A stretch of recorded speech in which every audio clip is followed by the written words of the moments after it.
So we are live on Facebook, TikTok, and YouTube. Instagram, you guys had some technical difficulties today.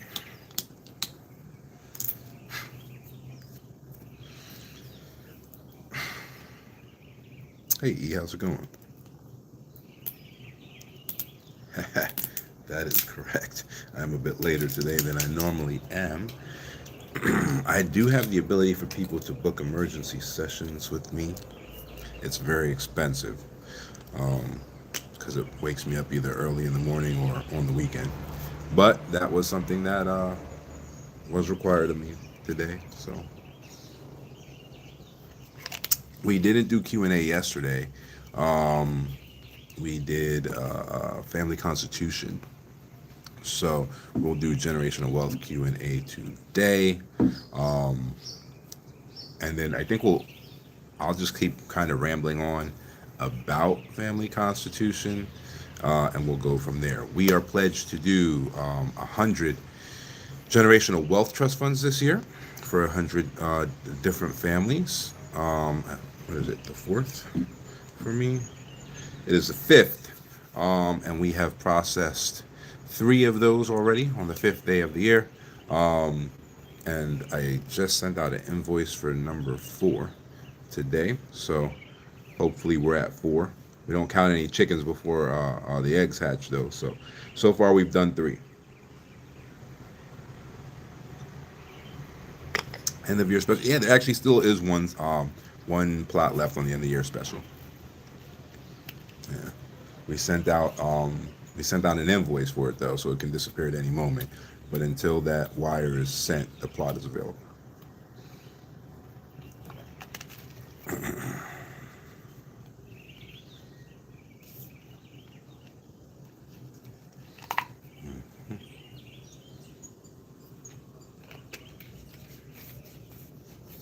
Which company? What do you mean, new company? Oh, this? Oh, this is my this is not my kung fu school. This is my instructor's kung fu school.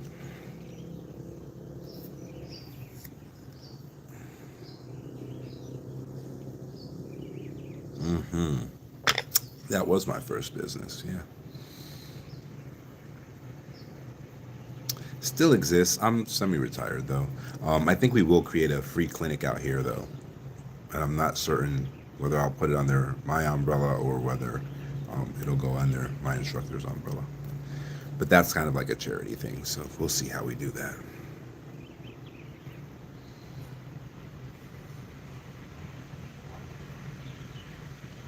Hmm. You think so? Maybe let's talk about that then. Just because something's a charity doesn't mean that, or charitable, doesn't mean that you don't run it as a business and you just do it. Because there's still liability involved. All right, so you still have to have it set up in such a way that liability is covered at the very least, even if you're not making money off of it. Still, and that's really a matter of stewardship for whoever you're serving, right? Especially in something like a martial arts clinic. What if somebody breaks their leg, right? Should they just sit there with their broken leg because it was a charitable um, organization and there was no profit being made, so now there's no money to help them fix their leg? Or should it be set up properly where there's insurance covering the activity, and if they break their leg in a physical activity like martial arts, then they're covered in the hospital? Hmm. Here's what happens. Advice like the advice that was just given is going to be thrown at you all the time from a bunch of people who don't know what they're talking about. A bunch of people who have never been involved in business. A bunch of people who have no idea what the moving parts of a business are. You might have a bunch of people who have worked for businesses and they think they understand the inner workings because they were management or something like that, but they don't. So, unless they were involved in the HR department or executive management, they don't even have a clue of what goes on behind the scenes in any business, especially on the legal side. So you got to keep that in mind while people are giving you all the advice in the world with no specialization. How valuable is that advice really? How many people just talk to sound intelligent and end up proving that they're fools, versus actually knowing what they're talking about and giving like real solid advice? Most people who know what they're talking about charge for that advice. FYI.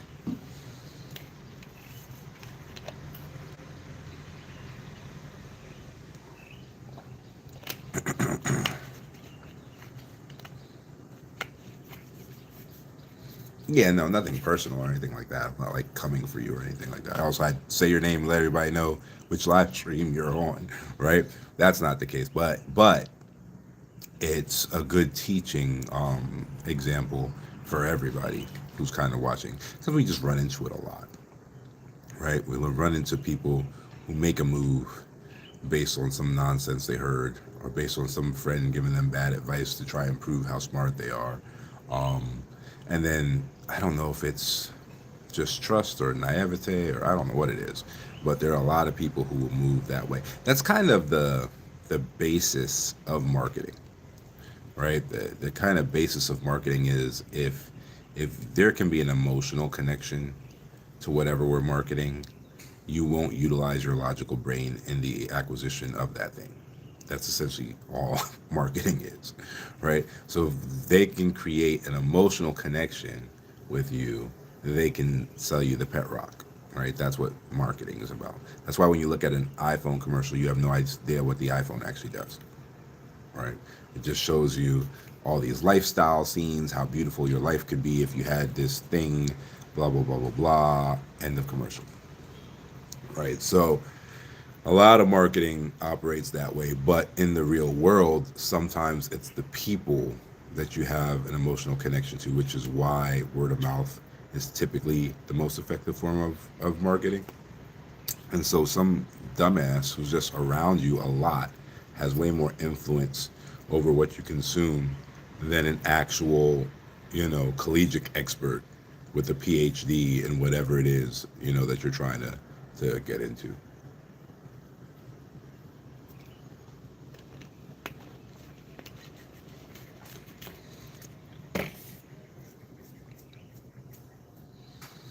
Yeah, I mean, and it's a knee jerk reaction, so you just kind of got to like take a step back and think your way through things.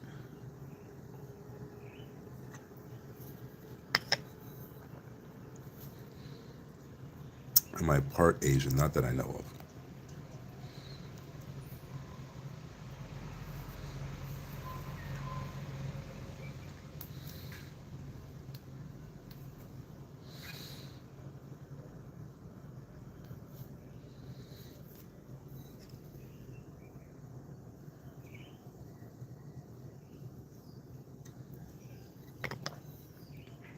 Right. Yeah, that's exactly it. It's just a matter of really centering yourself. The more centered you become, the less all that bullshit works.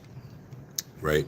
And so, and this is something that gets talked about. Well, we'll do like family constitution updates. And so by the time we do the update, the family might have been, working with the Constitution for a while. They have their family trust together. They've already started seeing like what's going on as far as changes within the family and how the family operates.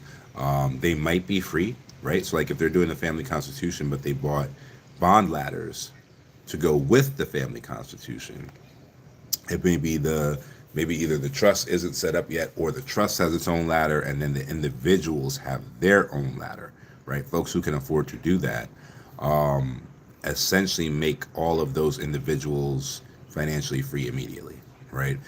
Which completely changes the way that they engage with every damn thing, right? Including marketing. So folks that are not concerned about money, they don't respond to marketing the same way because you can't emotionally reach them the same way.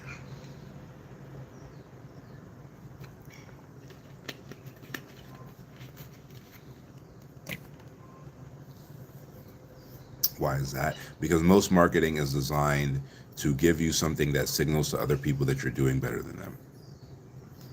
That's it, right? So your standard, marketing is designed, you know, to show that you have, I don't know, an Yves Saint Laurent bag, right? You can see it from a mile away. You can look at the bag and know what it is, or to show that you have a Michael Kors or some nonsense like that, right?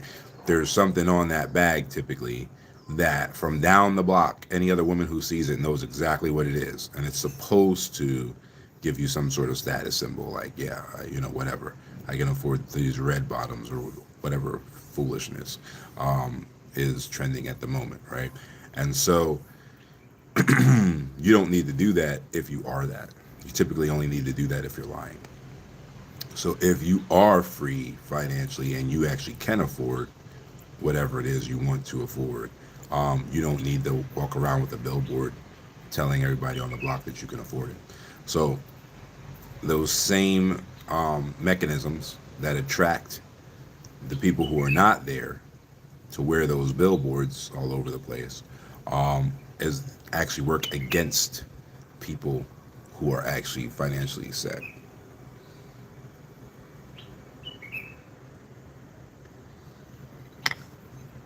So that's why. So there's specific marketing to those people. And it's all utility marketing because that's what those people buy. Those people only buy things that work and that last. So they shop based on value, not based on price. And oddly enough, it's not automatic, which is why lottery winners end up broke in 3 years statistically. It's like 90% of them. It's a lot. It's a very large percent. Because if you don't have the education to back it up, then you won't build, or the example, right? If you surround yourself by people of the same socioeconomic class, then you might get it by example. But if you don't have the education to back it up, typically it just all falls apart.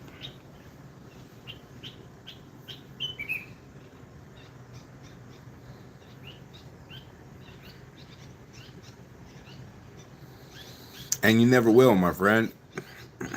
You never will. Yeah. Oh, the comment was they've never seen me in a name brand. Yeah. Never will. I don't wear billboards.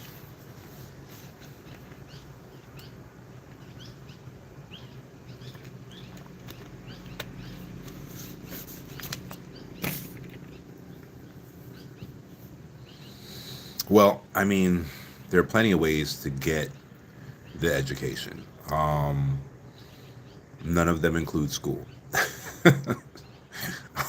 So you can have first-hand access, right? So your family could model the education for you. That's probably the best way. You could have third-party edification. All right, that was my way, right? And so third-party edification can show up in multiple different formats. So there's what I call literary third-party edification. That means you're reading a book, and in the book, the characters in the book are modeling certain information.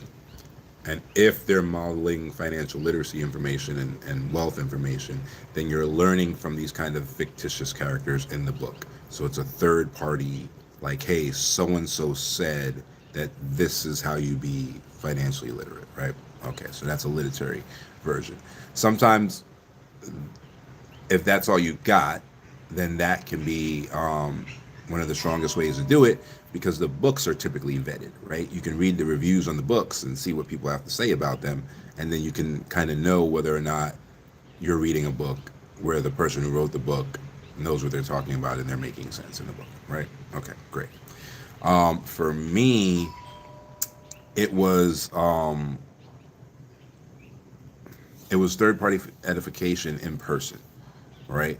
So for me, my father was a engineer, but he didn't have a U.S. engineering degree, and he was an immigrant. So he wasn't like licensed or certified as an engineer in the United States. So what ended up happening was In his home country, he focused on marine engineering, and so he did a lot of engineering of yachts in his home country. And so, because he did a lot of yacht engineering, he was around people who could afford yachts. And so, when he came to the country, he had a corporate sponsor. So he didn't try to like self-immigrate or anything like that. And the corporate sponsor was one of the people who, he would take out on the yachts, often as a yacht captain and all that type of stuff. So he was connected in that very, very loose way to old money, right? And so didn't get him rich or anything like that. They don't. They typically underpay. They typically don't like overpay anybody or make anybody rich by mistake. Utility is how you get rich around folks like that. But neither here nor there, because he was doing these giant projects for those guys and would like engineer their houses and like all that stuff and take like 2 years to build their houses and whatnot. And so I would have access through him because it was like a live-in job. Like he was living at the site, doing all the engineering stuff for however many months, and then go back home once the foundation was done or whatever part of it needed to be done was done. So I would get to, instead of reading about it in a book, I get to look over and see it. Right? I get to, because kids in general can kind of just play together, especially while they're very, very young. I was still young enough that under the American system, I wasn't threatening. I was still cute, right? So I could play with everybody's kids, but that would expose me to the dinner table conversations that don't happen in our community, right? Because that idea of academic disposition that we were talking about the other day, it's natural in those families. It's not a facade that they put on. It's not something that they have to remember or something that they have to practice. So if there's an additional child at the table, it doesn't turn off. They continue to answer questions and engage all the children at the table in such a way that creates an academic disposition for them. Right? So that was, which is, in my opinion, the best form of third party edification. It's also the rarest because there's not a whole lot of situations under which you're going to be able to get your kid at at the table with a one percenter, right? So there's that.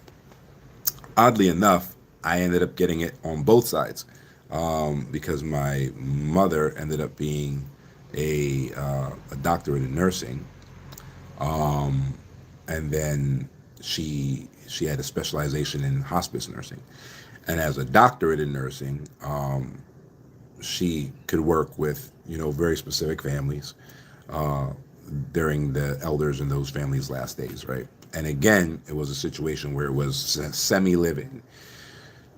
So over the summer break, I might be in the house of the old lady who's passing away, but that old lady might be the mother of the founder of Tropicana.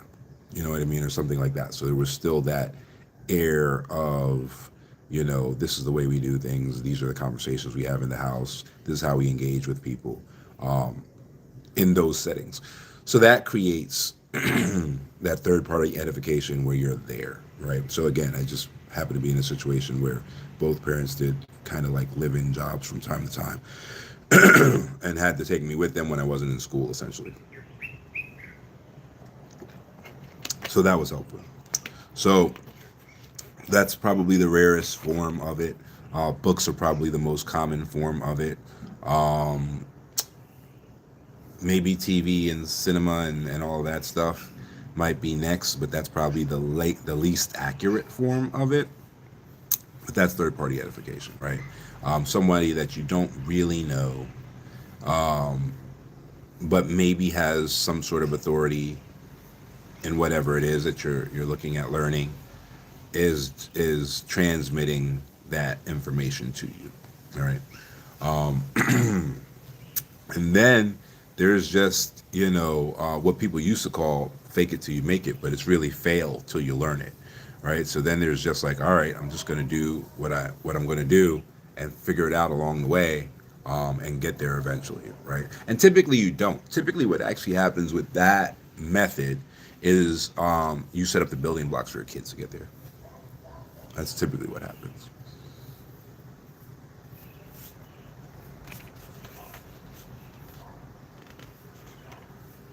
No, that's the worst mistake you can make.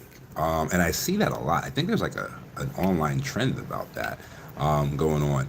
That is literally the worst thing that you could do is try to join the nouveau riche or join old money or any of that BS. Don't do that. They can smell you a mile away. It will not work.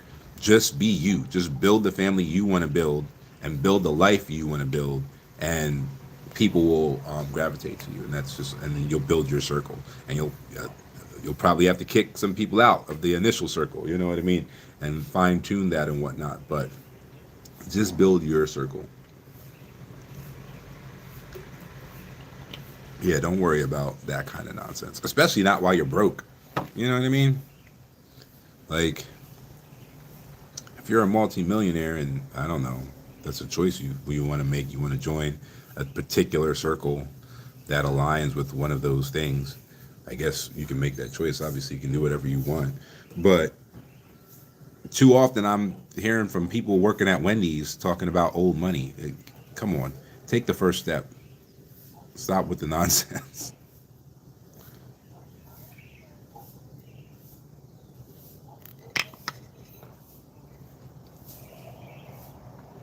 Yeah, I mean, so if you should have a high level overview. Okay, so you should kind of know where you want to be, in 10 years. That should be a question that, yes, you can answer.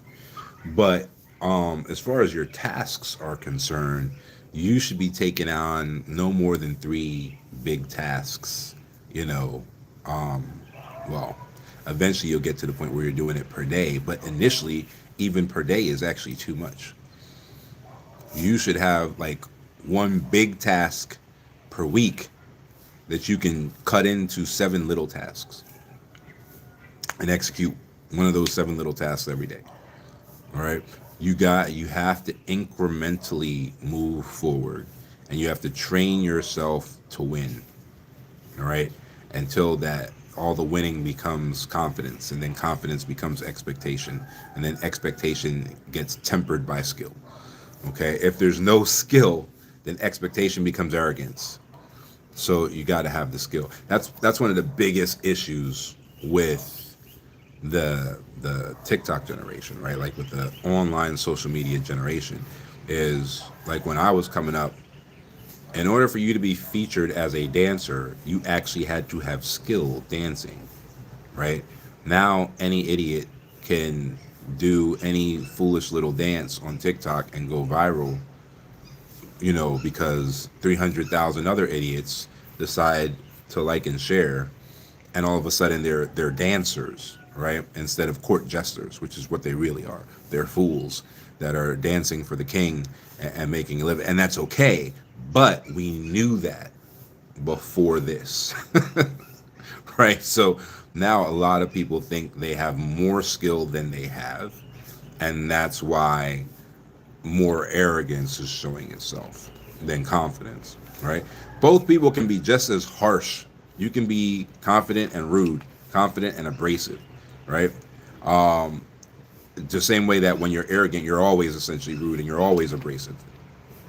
But when you have the skill, when it's just pure confidence and the confidence is born from skill, you're actually still benefiting people, right? Steve Jobs is a great example of that, right? Steve Jobs was confident and abrasive and rude, and no one who was around him liked him, right?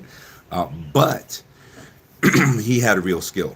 And so everyone around him was taken care of. Everyone around him got very rich. Everyone around him learned a hell of a lot.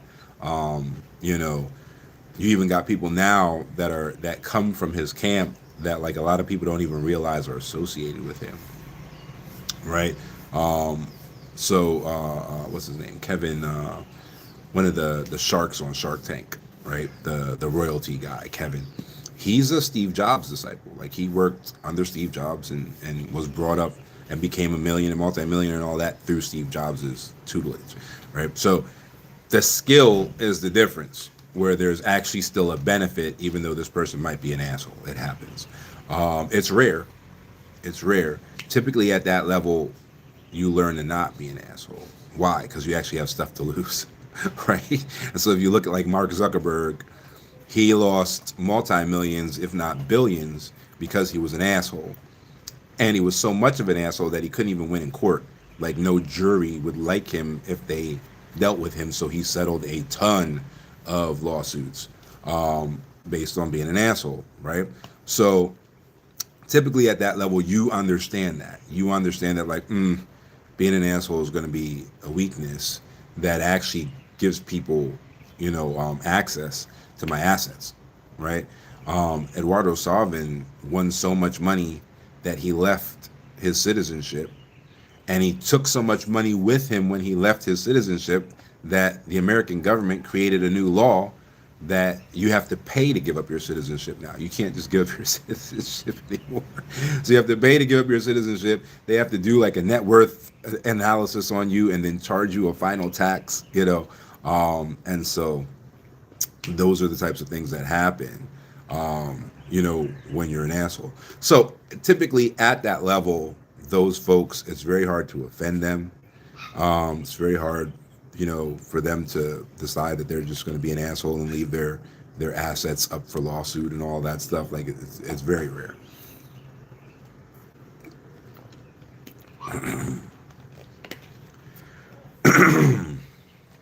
You talk about them like you're not one of them. I don't think I am. Not yet. I don't think I am. I have a lot of clients I have a lot of old money clients. I'll never be that. So if you're old money, there's 3 generations of money, behind you. So I can't do that. I can't go back in time and like create generations of like money behind me, right? So if you're old money, you know it. Nouveau riche, I don't even think I'm there yet. I don't think it. Yeah, I don't think I'm there yet. I do have a bunch of nouveau riche clients. I have one client that I made nouveau riche, which is always beautiful. Um, the more people, remember I said earlier in this live that in order for those people to make you rich, the factor is utility, right? So if you're not useful to rich people, don't like give away, like they have charity and all that, but they don't like throw money away like what might be shown in like a TV series or something like that, right? And so in order for them to be cutting you checks like that, you have to have utility, right? It has to be something that you're offering that's actually valuable, because they're not stupid buyers. And if they are stupid buyers, and they typically put a buyer in between them and purchasing decisions, right? So they're aware, so if they do have a weakness with that, they put a buffer in place. And so the more utilization you can have, the more willing they are to pay you whatever it is that you want to be paid. So that's how that works. So if you don't have utility, you're not going to make it that far. So in order to, for example, in order to become a billionaire, broke people are like, oh, well, you have to exploit, working class people, this, that, that, that, that, that. That's actually not true. And so what we're seeing is that there's actually a class of billionaire that believed that. Like before they were billionaires, they heard people talk stupid about billionaires, people who'd never even met a billionaire, and took it to heart. And so now there are billionaires, specifically in China, who have never had an employee. And it sucks because they could be employing hundreds of thousands of people, but they don't want to be accused of exploiting labor. So in today's era, there are billionaires who 100% of their labor force are robots. And all those local people who could have got great jobs are not getting great jobs because they actually bought into the bullshit of, in order for that to be the case, you must be exploiting. People want the money that rich people have, and they'll take it any way they can get it, including lawsuits, including having them arrested, including all of that, right? So if you have this huge culture of all this exploitation and illegal blah blah blah blah blah, I guarantee you there would be lawsuits all over the place just ripping that money away from those people, right? But people like to feel good about their own situation by making a claim about someone else's situation. So that's what it is. And it sucks because a lot of people are listening to that without any kind of independent research prior to making an achievement. And then when they make that achievement, it doesn't benefit society the same way because they have that thing in their head, right? So there's a BYD billionaire, who they call him Night Cities. You can Google it. He's making cars faster than any American auto manufacturer can because he has no employees. 100% automated facilities, right? And he's not the, owner of BYD. BYD is publicly traded, so there is no owner. But he has a business that feeds them. He's in the supply chain. He's a billionaire in the supply chain, and he has 0 employees, 0 sales staff, 0 secretaries. It's all robots.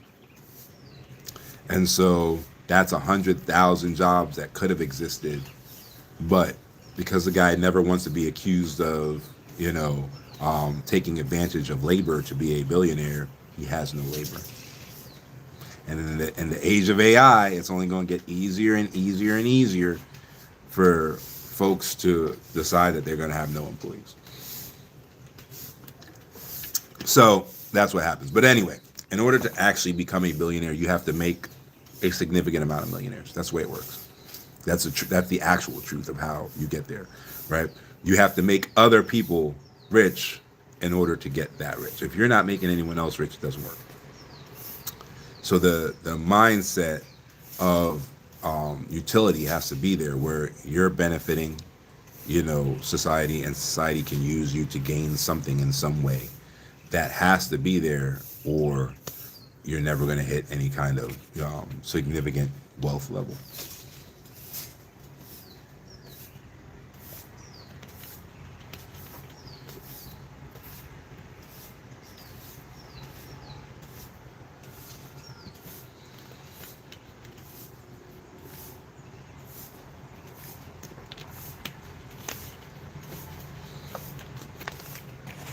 Right. Well, that's why it 100% leans on education.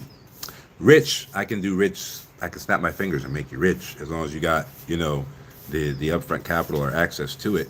I can, for $85,000, I can make you rich for the next 10 years, no problem, easy, right? Rich is just your passive income exceeds your burn rate, right? So all the money you spend per month, or all the money you need to spend to live per month, is your monthly burn rate. If I can create passive income for you that exceeds that, right, then you're rich. That's what rich is, right? Not your W-2 income, your passive income, right? So that's easy to do with a relocation, right? It's typically never easy to do in your home country. That's why people move. So it's super easy to do in a relocation, especially if you relocate to a country that has a weaker currency than yours. And then you're very, very strategic about what the cost of living is. That's why we have a relocation firm, and that's why people relocate here. They relocate here and they're instantaneously rich. They don't have to work. Everything that they need is taken care of, and they're good, right? So that's rich. That's not wealth. Wealth is only built with education. It's never built with money.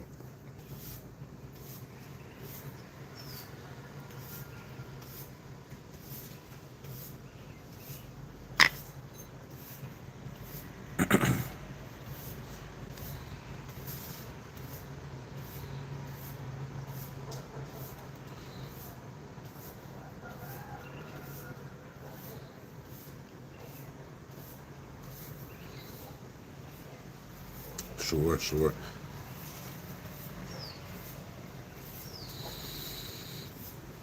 Yeah, I mean, it's not sensational. I guess people don't like, to say boring things. It's not as sensational as, I don't know. Everybody is exploiting everybody and hate them, you know. It's not our fault. It's more sensational, so people talk about that more. Mind you, both people are correct. In those situations, because they're sociological situations, they're not facts.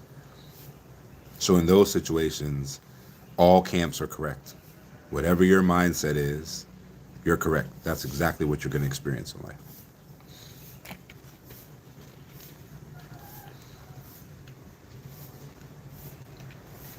But the facts are the facts. So can you give an example of how two people looking at the same facts experience their? Yeah, sure. Yeah, I'll give you a current example. We had this fool in the White House start his tariff war with China. When he started his tariff war with China, for a while there, everything coming in from China was 140% more expensive. Okay? A lot of people looked at that, and because of their mindset, they were like, oh my God, now my stuff coming in from China is so expensive that I'm not going to be able to stay in business. I'm going to have to close my business. I have a t shirt business. I print on blank t shirts. Now they're 140% more expensive. No one will buy that from me. I can't just increase the price by 140%. I'm screwed. My business is done. Right? That was one mindset. Another mindset was, oh my God, he just increased the tariffs on the Chinese goods to 140%, but there's this law in effect called AGOA, the African Growth and Opportunity Act, and it covers t-shirts. So I can now manufacture t-shirts in Kenya and there be 0% tariff on it because AGOA makes any AGOA covered product from any AGOA covered country like Kenya tariff free and tax free, comes into the country tax free. So now all of a sudden China, who has always had a price advantage on everybody else because they were paying their people nothing and had a whole lot of them, now all of a sudden the prices have just become equal enough that I can beat China on price. So some people did that, some people did the other thing. The people who did the other thing went out of business. They were correct. The people who said, oh, okay, I'm going to use AGOA to undercut China's prices and during this tariff thing actually provide better prices to my clients, they were also correct. So the fact was that there was 140% tariff. That was a fact. But the sociological mindset is the opinion, and that's why they're all correct. The people are like, you can't do that. Yep, you can't do it. I can do it. Yep, you can do it. Everybody who has that mindset opinion, they're 100% correct. That's why I don't bother debating anybody who thinks something is impossible or debating anybody who thinks you can't do it. That's fine. You can't. Move on. I don't have time for it. All right?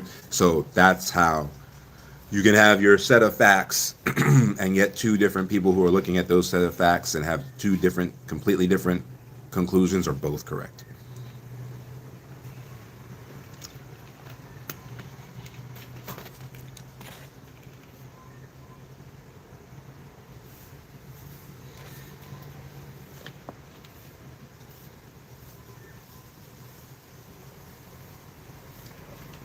Oh yeah, well you're always going to have people who have they have a problem for every solution instead of people who have a solution for every problem, right? So even then, like even during the AGOA thing, the people who were like, oh my gosh, we're going to go out of business, this is horrible, da, da, da. When that solution presented itself, then all of a sudden it was evil capitalism.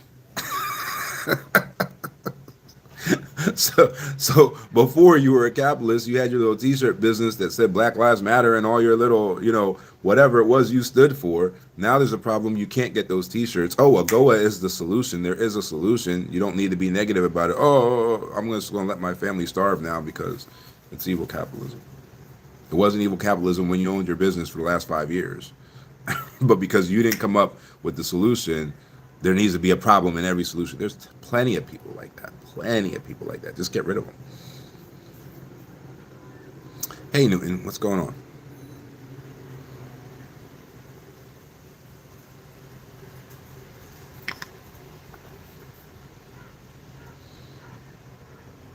Yeah, for sure. For sure.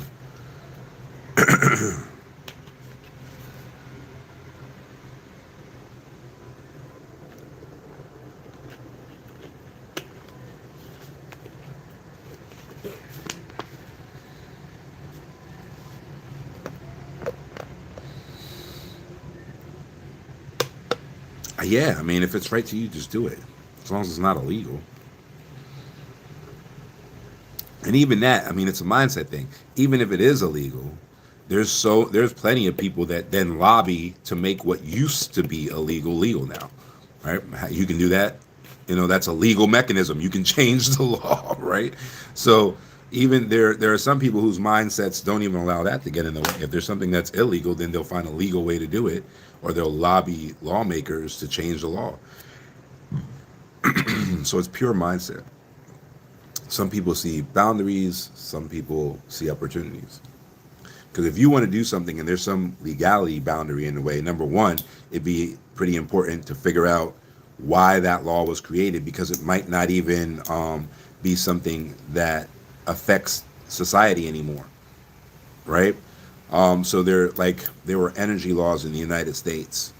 I'm trying to remember the name of them, but there were energy laws in the United States that were based on like coal miners that would go down into a coal mine, and there were these pockets. They used to carry a canary with them, actually, and if the canary died, everybody would run, because there were these situations where there would be, I forget which chemical it was, either hydrogen or helium or whatever, but there would be something that would replace the oxygen in the cave, and it had no scent, and you couldn't tell it was there. So you would actually bring a bird with you, and when the bird died, it was like, oh, that there, there's a gas bubble here, and everybody would get out, or else you'd actually suffocate, right?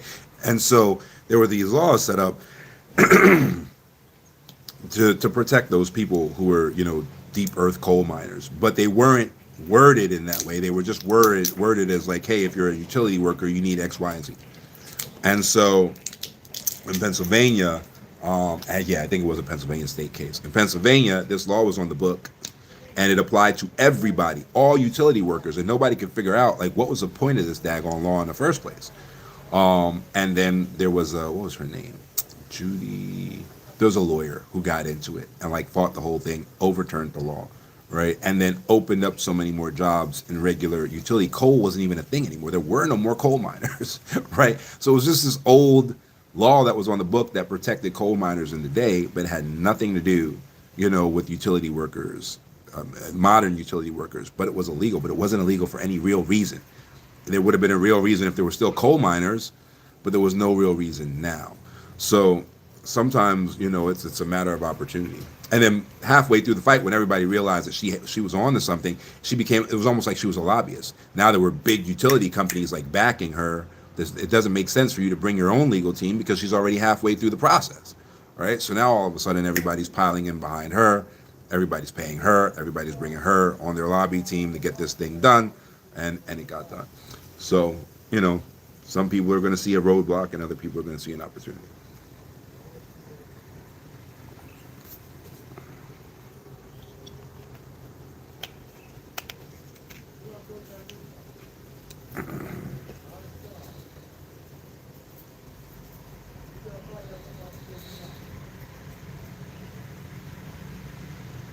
There's some kind of omnibus rule, you know, but when you got into it, it was all about, so coal in Pennsylvania really shaped America, right? Like the first state police were actually railroad coal police, right? It's first state police in the country.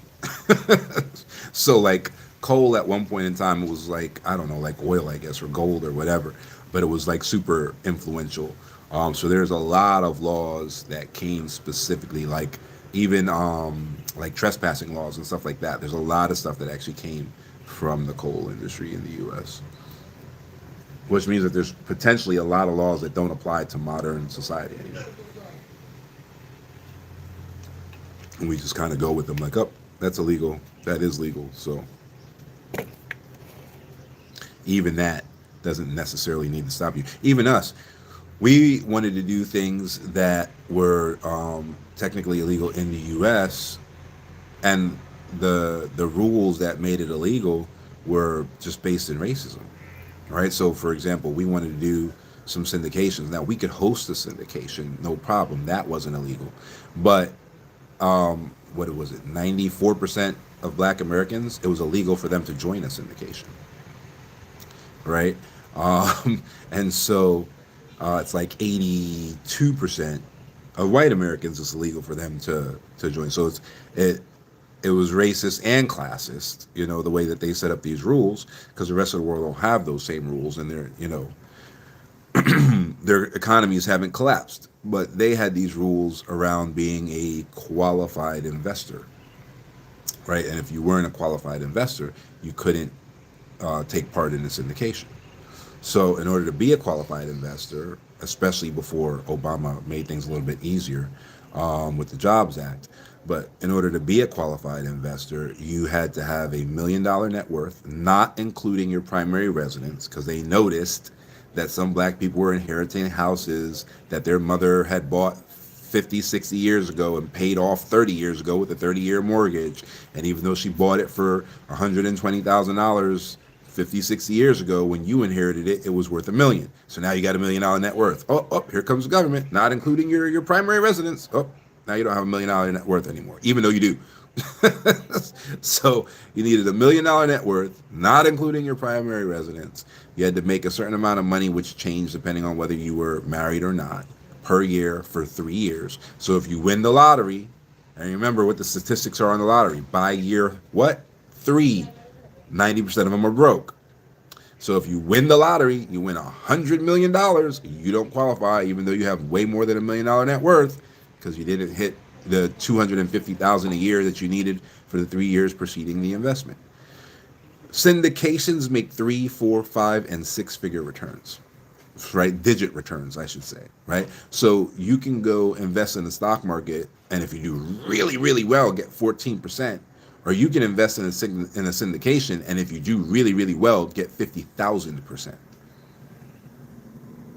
And that's what you're not allowed to invest in. You can go to the stock market all day long, buy your bonds all day long, but if you try to get involved in the syndication, you're completely screwed, right? And so I remember it was, what was it? YouTube, I want to say. There was a guy who invested in it at the syndication level. $5,000 he invested. Came out the other end a multi-millionaire. $5,000. Right? So we're not talking like, oh, well, it's a syndication and the SEC says you have to be a qualified investor. Well, that means that each investment has to be $1 million, right? Because you got to have $1 million net. No, my man invested $5,000, and the nurse, that works for the state that makes $120,000 a year as an RN was not allowed to invest in that because they are not a qualified investor, right? So those roadblocks were real. Now we could look at that roadblock and be like, all right, well, F it, we can't do it because the SEC says we can't, or we can see an opportunity to do it, elsewhere. So we just get involved in syndications internationally, which means that now we're not even investing in the United States. Now we're investing in other countries because the United States decided to be more focused on racism than infrastructure, and so they're going to create rules just based in the spirit of racism. So those things happen, but the mindset is going to determine, what you do about it. You either let it defeat you, and that's not like it's an invalid, roadblock. The roadblock's valid. The law won't let you do it. It's a valid roadblock. The law is based in racism. It's a valid argument. You can boo-hoo about it all day on the internet, or you can find a place where it doesn't exist, or you can find a solution inside that system, because there are some, right? There are people that, as a group of people, went and got an insurance license or whatever that would qualify them without, the money qualifications, and then they go and do their syndication. It's inefficient though, because if people just drop out of that group, if the group gets smaller, if there's a bad investment, which happens from time to time, and it wipes the group out, you don't have an additional pool of investors. Part of that whole, syndication rule set is you can't advertise the syndication. Probably why you've never heard of it. Illegal to advertise. It's illegal to bring somebody on board that you don't have a prior relationship with. Right? So all of these rules are designed so that only the guys in the country club who all know each other And that's why certain Ivy schools exist, and that's why, for a long time a lot of people would drop out of these Ivy League schools. You go to Stanford, you drop out. Well, because you went there, all of the venture capitalists that went to Stanford, you now have a pre-existing relationship with. You're all alumni. So now you find a loophole to that law that there has to be a pre-existing relationship before you can talk about an investment with that person, right? So there's all this bullshit surrounding these top tier investments that make it illegal for you to get involved. So that you look at that and you say, oh, the system, I can't do it. Then you're correct, you can't. Right? Or you do something like we did and you go to a country where you can do it and you do it from there.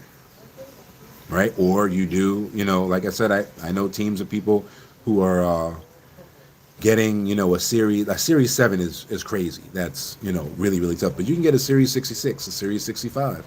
You can get a series 44. There are all these professional licenses that you can get that are way cheaper and way less stress, that will qualify you. And then you go from there. But your pool is still limited because you still can't advertise the investment. You still can't talk to anybody that you don't have a pre-existing relationship with, right? And so that's why a lot of these investment firms, they do these free education seminars, and they don't talk about any investments in the education seminars. So it's even hard to get people to show up to those. And then everybody is supposed to fill out a thing with their email and their phone number and all of that shit, right? And then you have this written log of, I have a pre-existing relationship with this person when I did an education seminar and never pitched any investment, and here's them signing that on this day at this time they sat down with me for 2 hours and we talked about something completely unrelated to this investment, right? There's all those crazy like hoops that you got to go through, but that's easier to do than saying whites only, because you get to invite whoever you want to invite to the education seminar.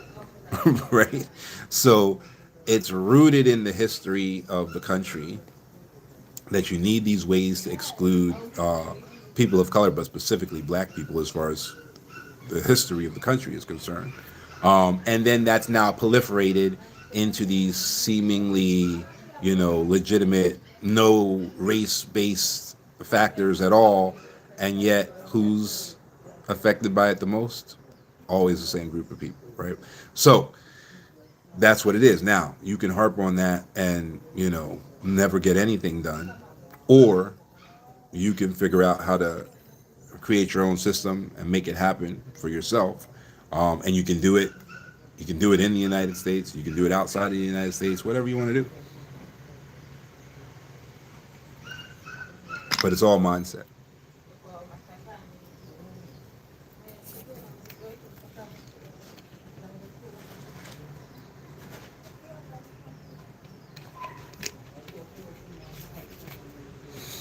Yep. Well, that's the thing, isn't it? We were talking about this the other day. It's not a simple thing to change your mind. And the people who act like it is, I feel like they're grifters. I feel like they're the mindset coaches, whatever the hell that is. And they're like selling some ebook about mindset.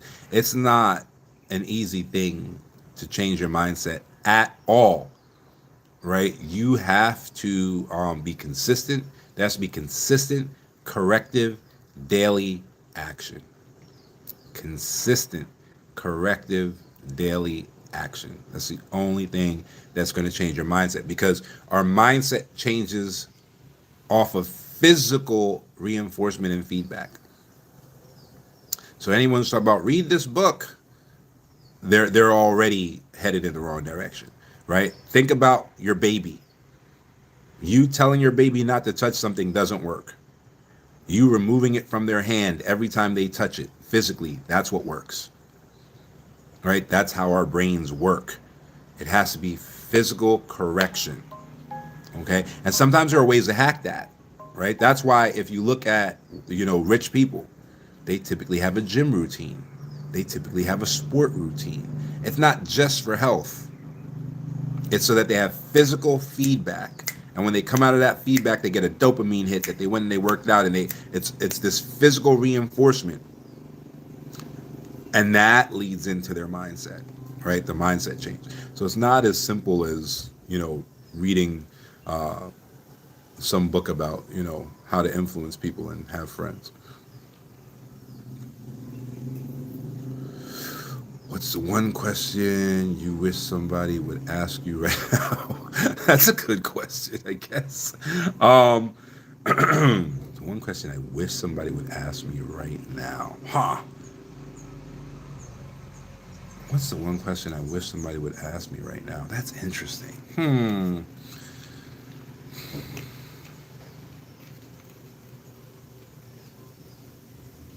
I don't know.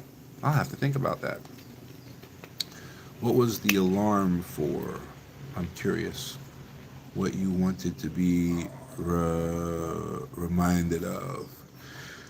Oh, to research all my private meetings. The issue becomes I've acquired a bunch of knowledge. I've probably forgotten more than I've learned in the past 20 years.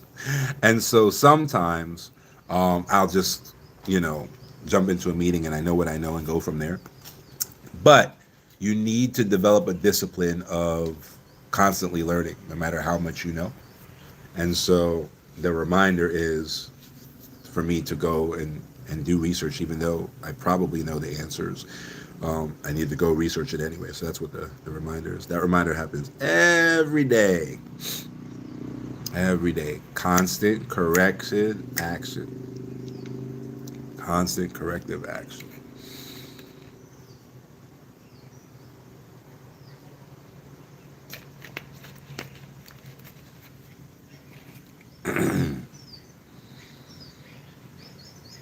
What's the one thing that I don't know what I would want somebody to ask me, but the one thing that I want everybody to know is how easy the money side of generational wealth is. Right? Because worst thing that happens if you do the money side of generational wealth and you don't get the education right, the worst thing that happens is you get a generation that has some money and they go broke. Right? If you don't do the generational wealth, they're broke anyway. So essentially the worst thing that happens is nothing changes. Right?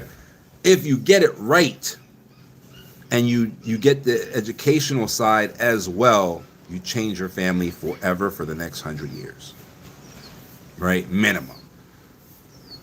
All right, so when you look at like the pros versus the cons, it's a no-brainer, but it's all mindset. There's really a lot of people who don't care about their families.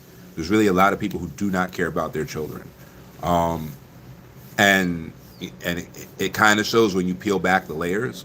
And those people are never ever going to take the generational wealth in any way, shape, or form. And I didn't realize it at first. I think a lot of like young entrepreneurs, they're always focused on the product. That's actually how I know that somebody's either a new business owner or a new entrepreneur, or even lying about it, right? Is they're always focused on their incredible product, right? They got this incredible product. It's life-changing, world-changing. None of that matters. Real business people know none of that matters. The only thing that matters is your distribution and your marketing, period. That's why they sold 1 million units of the pet rock, over $1 million in sales of a rock from a lake in Mexico that they painted. It's literally a rock because they had distribution, they had marketing, and that was it. There was no utility of the damn rock, right? So people who understand business for real and have real experience in business, they don't talk about products. They talk about distribution. They talk about supply chain. They talk about, marketing. They don't talk about products, right? So once you hear somebody talk about, I got this crazy new toothbrush, cleans all your teeth out at once, and everybody gonna love it. Everybody love clean teeth. You're done, right? Or you're new, and you'll grow out of it. One of the two. But nobody who is senior in business talks about how great their product is. None of the greatest products even win. Windows isn't the greatest operating system. When you go to Microsoft, their server room, their servers don't even run on Windows. Their servers run on Linux, which you've probably never heard of. Apple doesn't have the best operating system. You go to Apple headquarters, their servers don't run on Apple. Their servers run on Linux. Linux is easily, the best operating system in the world that you've never heard of. It doesn't make billions of dollars a year, right? And so it's like that with everything, right? The things that are at the top of the food chain are not the best things. They're the things that had the best distribution and the best marketing, right? So real business people understand that. And so you can always tell. You can always tell who's new in business, lying about being in business, or just getting started in their journey.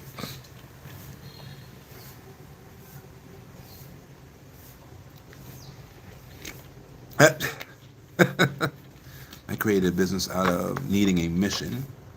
I have a license. Just need ideas. You have a license. That's interesting. What do you mean like a business license? What do you mean? Are you a specialist? Do you have like an engineering license or something like that?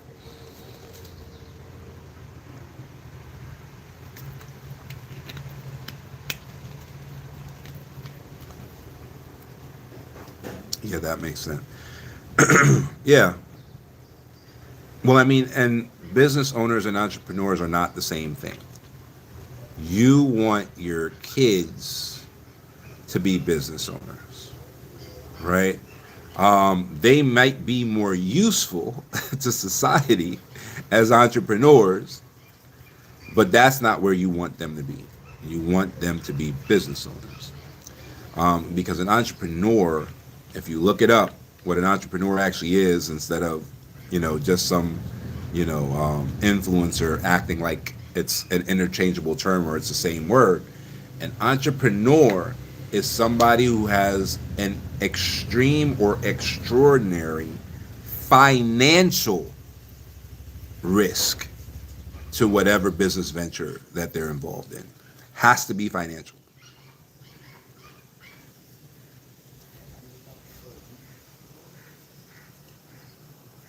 Oh, oh. All right, TikTok made me do the puzzle thing. So guys, tap on the screen on the TikTok side and all of that, or else it makes me do a puzzle to prove I'm still here. So it has to be a financial risk. If it's not an extreme financial risk, it doesn't fit the definition of entrepreneurship. Now, if you're a business owner, you don't have to have an extreme financial risk in the business venture, right? Sounds like the same thing to me. Explain example. Give an example. All right. All right. Here's an example. Let's say I open a bakery. I mortgage my house. I sell everything I have to start this bakery. This bakery is my dream. The bakery works, right? Which is rare, by the way. But it does work this time around. I get the bakery up and going. All right, awesome. I use the money from the bakery to be able to live. But the major thing that I do with that bakery is I send my kids to Harvard. They come back. They're lawyers and they're doctors and they're all of that great stuff. Each and every one of them makes $150,000 a year minimum, right? They're good. Now they finally open their own doctor's office. They open their own law firm. They open their own engineering firm, all of that great stuff. Great. Okay. Now their businesses are making several $1,000,000 a year. Now I die. The bakery is there and they inherit it. If the bakery fails, are they homeless? Do they have an extreme financial risk in that business venture? No. If it fails, it fails. F it. I make $10 million a year as a lawyer. I make $10 million a year as a doctor. I make $10 million a year as an engineer. I don't care about the bakery, right? That's a business owner. Now they might care about, well, this is my father's legacy and this is what put me through, whatever. But there's no extreme financial risk attached to that business venture. If it dies, it dies, right? That's where you want your kids to be. Now for me, after I mortgaged my house and did all that stuff to open that bakery, if the bakery failed, me and my family are now homeless, right? Because now the bank is coming for that second mortgage that I took out, and they're going to take my house and all of that, right? So now that is entrepreneurship, right? Like Elon Musk is no longer an entrepreneur, right? He might have started as one, but that's not the case anymore. Now he's a business owner. So what you want is you want your children to be business owners. Like I said, the kind of grit and hustle of an entrepreneur may provide better benefits to society, but you're not necessarily sacrificing your kid, at the altar of society. It's your child, right? So what you should be setting up for them is the knowledge to effectively run that business, and in that way have a solid impact on society and hiring and all of that stuff, right? But also that if the business fails, which the percentage of businesses that fail are like 75%. So if the business fails, your kids are not homeless, right? That's not the legacy that you want to leave. So that's the difference between the two, especially if you look at it definitively.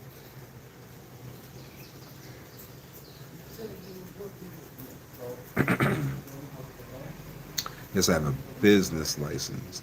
I have the name and registered with the state, but I have so many ideas, I can't land one. Okay. I feel I've done everything backwards. Maybe you have. So what? So what? Keep doing it backwards. All right? Maybe you have. It's only negative if you say it's negative.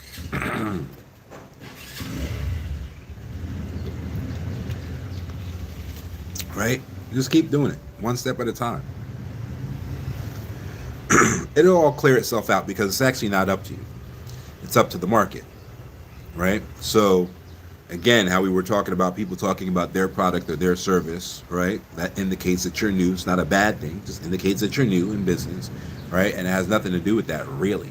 It has everything to do with the market and your ability to distribute to that market. So the market will correct you. Happens all the time. Market will correct you. I forget who it is. I want to say it's Nokia though. Please don't hold me to this because I can't remember exactly who it was, but I'm almost positive it was Nokia. They started by selling condoms. We know them for cell phones. So it's like the market will correct you. The market will tell you what they want from you. We started with what was it? We started with grant writing and government contract, right? So the freedom, we're always been Diaspora Freedom Initiative, and we still are, and we want freedom from corporate slavery, and we want freedom from poverty and all of those things. And so we started with grant writing and government contract writing, and so we would write we would either write the government grant for nonprofits. We'd form the nonprofit organization. We would get the 501c3 status or whatever status. C3 is not the only one, but whatever status made the most sense. And then, we do all the research and all of that for the people. We get them, the grant money and all of that. Now, on the contracting side, it's a request for proposal, right? And so that's a different, it's a different methodology, but we did that side as well and whatever, and that's where we started. The market didn't want it. The market didn't want it. People talk like they wanted it, but they didn't. When it came down to doing the work, when it came down to investing in themselves, when it came down to getting it done, they didn't want it. So we no longer do it. Right? So the market will correct you, and then you'll only give the people what they want.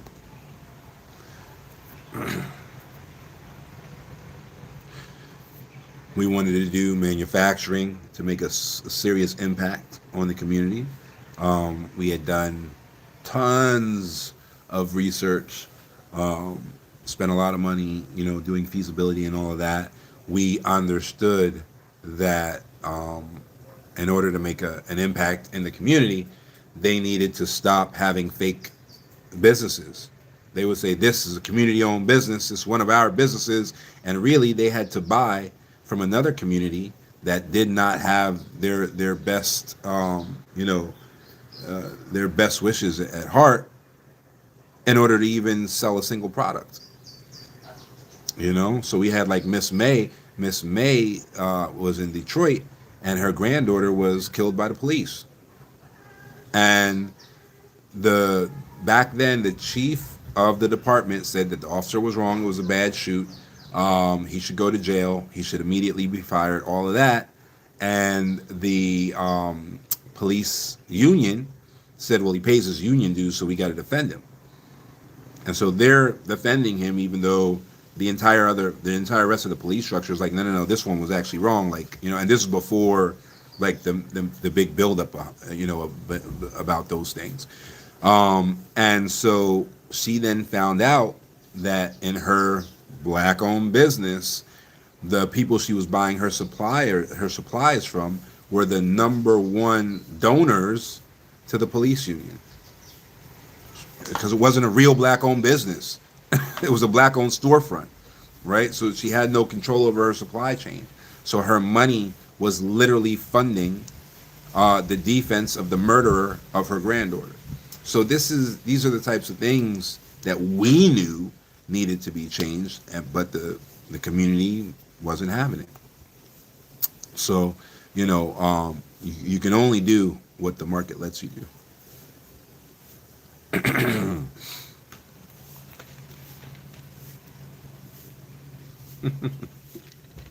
You don't need mentorship, you need failure. You're afraid to fail. That's your number one problem. I can tell that just based on what you wrote. You need failure. Go fail and enjoy the process. Fail forward. Keep failing. And throughout those failures, you'll learn everything you need to know to be successful. You actually don't need a mentor until you are successful. A lot of people get that backwards.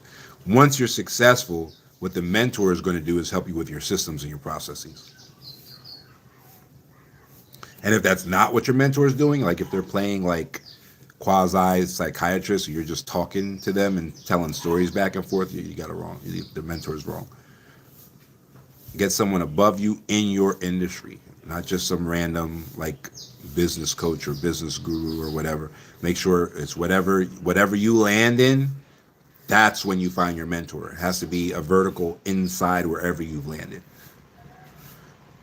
So if you land in, I don't even know, if you land in a taxi company, you need a mentor that's above you in the taxi industry, or is in the supply chain, right? So it might be above you in like the auto industry or whatever. Of course, you don't want to be in your territory, obviously, right? But above you in your industry somewhere. All the rest of it is like weird internet coach BS. You know what I mean? Just fail. Fail, fail, fail, fail, fail. If I could do anything, if I could like go back in time and do anything different, I would fail more and fail faster.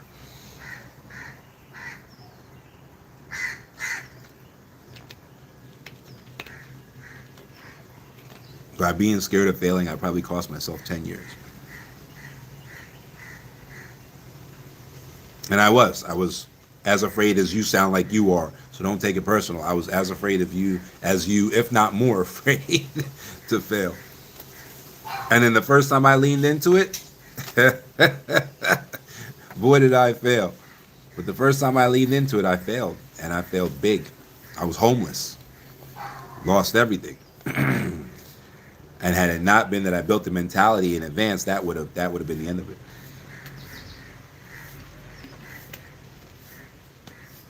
It's not being you. It's not being you, because you're not a failure. That's the problem. There's a cognitive dissonance, right? That people sometimes they attach themselves to their business. Their business is their identity. I am the CEO of Slutty Vegan, or I am the, whatever. And that connection is part of why they're not making it to the distance, or even if they do luck out and make it, they lose their company, or whatever the case might be, right?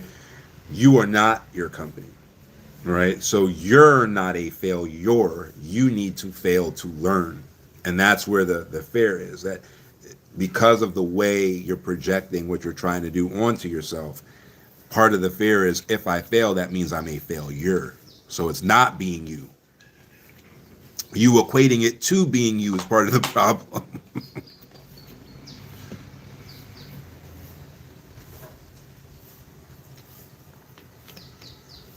I mean, there's no problem with that. You know what I mean? I've seen people write out their entire business plan like before they even get anything, which I agree with. For me, I won't even register anything until I have like a paying customer, right? So I'll create what we used to call an MVP back in the day. I don't know what the MBAs are calling it today, but we used to have this minimal viable product or a minimal viable service, and you create this minimal viable product, and you give yourself 30 days to sell it. And if nobody bought it in 30 days, then F it. You kept it moving. You know what I mean? And that was it. Now, some people waste more time than others. Some people don't see it as a waste of time. Again, everybody's right. Some people would do 6 months. Some people would do 90 days, all of that. But, we put something out in 30 days. If nobody buys it, next, and that's it. So there has to be, a bit of a system that triggers investment, right? And then by doing that, you know, you end up with a bit of a track record, some that people typically refer to as traction, that you can show to somebody else and to get them to invest as well, if that's what you want to do, right? So if you're moving in that way, like, okay, I created this concept, I put it out there, somebody bought it. All right, it doesn't matter what they buy it for, by the way, right? Somebody paid $199 for this bullshit version that barely worked. It's a minimal viable product, right? It's ugly, it barely works, whatever, right? Somebody paid $199 for a subscription to it, with the understanding that it's under development, that we're going to make it better over time. All right, once they did that, then I invested in an LLC and I, registered something or whatever. If a business license is necessary, maybe I got, a business license to go along with that LLC and whatever. All right. Then I started developing. Then I started fixing it. 90 days later, did I get 10 new subscriptions? Right. Okay. I got 10 new subscriptions 90 days later. See, now you're building the traction. So now if you decide to go and either sell the business, which is called an exit, or you decide to go get money from either private equity or venture capital or even a bank, you can now show traction. I came up with this idea in 30 days. In 30 days, I had one subscription. After I got that one subscription, I formalized the idea. Over the next 90 days, I got 10 more subscriptions, right? So what is that, right? That's 10 times, right? I increased 10 times my subscription base in the next 90 days, right? Then maybe I got a trademark. Then maybe I got the domain name, whatever the case might be. But you'll show a chain of, I made progress and then I invested more. I made progress and I invested more. And now I'm at the point where I can't invest. Like I've run out of, you know, resources to be able to invest. So now I'm asking you to invest, but I'm showing you the traction. These are all the things that I accomplished without you, up to the point where I could invest. Now I need you to come on as venture, or I need you to come on. Typically, private equity is an exit. Typically, private equity is going to buy the company from you. But I need whoever to come in and take it to the next level now, right? So that's how that stuff works, all right? Novices are going to talk about how great their idea is and think that someone's going to give them $100,000 for their great idea that they haven't done anything about. The great ideas are like assholes. Everybody has at least one.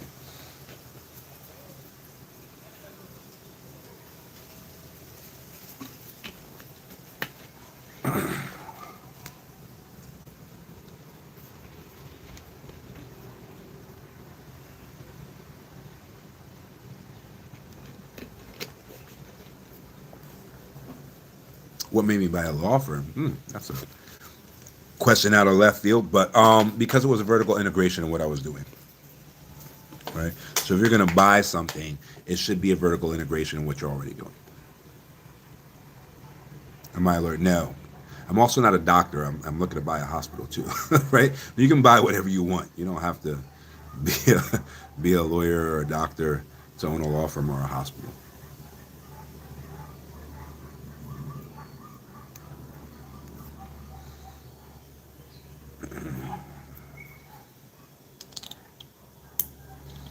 Where do you get the money from the thing you're buying?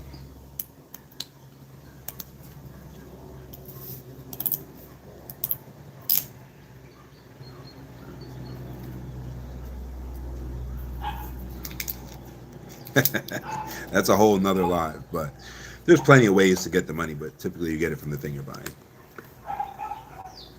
Sorry, I don't have the time to really, really deep dive into that, but that's typically how it works.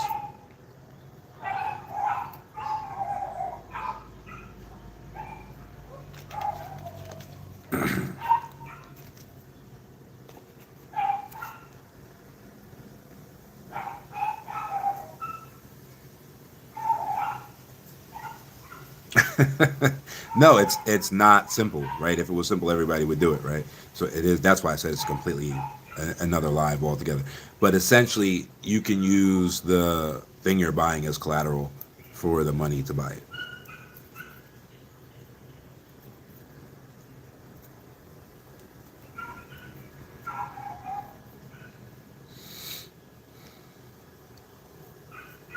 Because banks aren't in the business of management.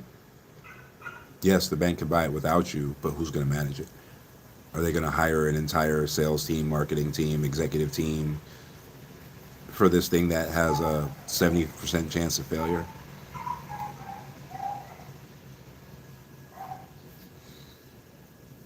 Right. It makes all the sense in the world. It's just mindset. You're not thinking about it clearly.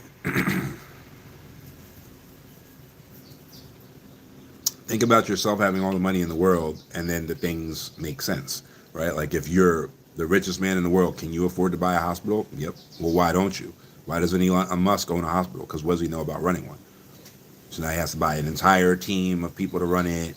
And will that win or will it fail or what's going to happen with it, right? So is it now worth the investment? Right. So for different people, good investments are different things based on their background. What I tell you, my mom did in the beginning of this live. She had a doctorate in nursing and she did hospice nursing for very wealthy people, and so she lived in their houses while they were dying. And over summer break, where did I live? With her, because she lived in their mansions, right? So do I have a background that maybe exposed me to how hospitals work and how medical works?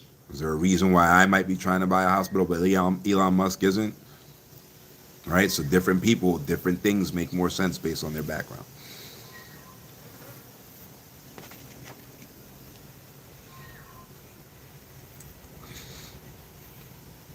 Oh yeah, failure is the number one. Well, it's the number one teacher. It's the number one mentor. So you're not going to have any entrepreneurs that didn't fail to get there. You also aren't going to have any business owners that didn't fail to get there, but business owners might not know it. They might not remember, right? Which is very normal. So a lot of business owners, if they don't have the right education, might think they've never failed because they don't remember the failure because the failure happened during childhood, typically. Right. So if it's a business ownership situation, typically that's something that's inherited. And so built into the education process to prepare them for that business, there were failures along the way that were orchestrated, quite frankly. Right. So that's why your dynastatic families, they force their kids into activities and don't let them quit. And there are going to be activities they force their kids into that they know their kids suck at. That's by design, right? For them to fail through that entire activity, but still stay on the team or still stay in the sport, and fail their way entirely through it, and then give them something that you do know that they're good at, and let them now take the work ethic and the training and all of that they learned from the sport that they failed in, and get the opposite um, you know impression, and go forward from there. So and there are certain sports that are favored by those types of families where you can't win off of individual skill, right? So things like row. If your row team doesn't have it together, it doesn't matter how good you are, you cannot carry the team. It's not possible. The team has to come together and get it done as a team, which is why uh, that sport is something that's so universal in those particular types of families.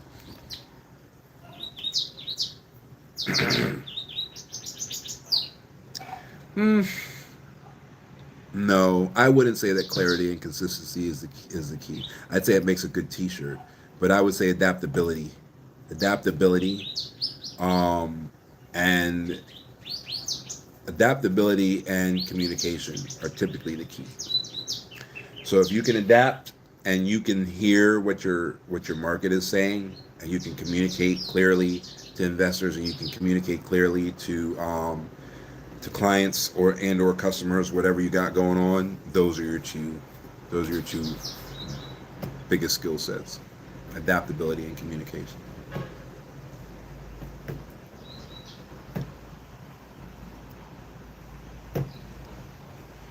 Like for okay, so for example, we were focused on folks who wanted to move here and they wanted to relocate here and like start a life here. One of the things that we used to do for them was we would set them up as government contractors and then teach them how to prime contract. When you prime contract, you win a government contract, but you subcontract the work to another company, right? So you don't have to be an expert in that work. You may need to bring an expert on to do the bidding so that you understand what things cost in that industry. But you can get the government contract because maybe you're better at writing. For us, we were writing the proposals, so we've been writing for quite a few years. And then they get that contract, their company would get the contract. And so their company would end up, subcontracting that work to another company. Now, you're just the CEO of the company or the managing member or whatever the case may be. You don't need to be there. You can come live on the beach here. It is what it is. Done deal. Then Doge happened, right? And so now all the government contracts are shredded and thrown out the window and all of that, right? So what did we do? We were like, oh my God, we can't do it anymore. It's out of our hands. It was the government. It wasn't us. We don't have a program for you. No, we adapted immediately and we actually got a better platform. So now Doge did its thing, right? Destroyed the government contracting. And at the same time, this government said we're going to invest in our infrastructure and we're going to invest in becoming essentially the greatest country in Africa. In order to do that, we need to borrow money. Now we can go to the World Bank or we can go to the people. So we're going to go to the people first. And so we're going to open up what's called sovereign debt, which is bonds, treasury bonds. All right, great. What's going to get the people to buy the treasury bonds? All right, we're going to give you a guaranteed interest rate on that treasury bond that's double the S&P 500. Excuse me? Right? So now instead of people having to essentially bust their ass because you're still like liable for the government contract and you still got to execute that work, and if you subcontracted somebody else and they screw it up, it's still going to come back. So you got to pay to have what's called error and omissions insurance, and you got to all of that stuff because the government's going to come for you. You better have an insurance policy that covers it. Instead of all of that, rigmarole, now all they got to do is buy a bond ladder. And immediately they have enough money coming in from that bond ladder that they never have to work again a day in their life because this government increased the guaranteed rates of return on those bonds in order to finance infrastructure to take them into, for lack of a better term, first world status in Africa, right? So that's what they're doing right now. And that's what our clients are benefiting from right now is that they make one payment, and after that one payment, they don't have to work again for the next 10 years, right? And that's just our target. We just targeted at 10 years. Most of our folks, they don't have to work again if they don't want to for the next 20 years, right? So adaptability. Adaptability is key. So that ability to adapt is, the way that is the way that you move forward. So not necessarily clarity and consistency, but adaptability and communication.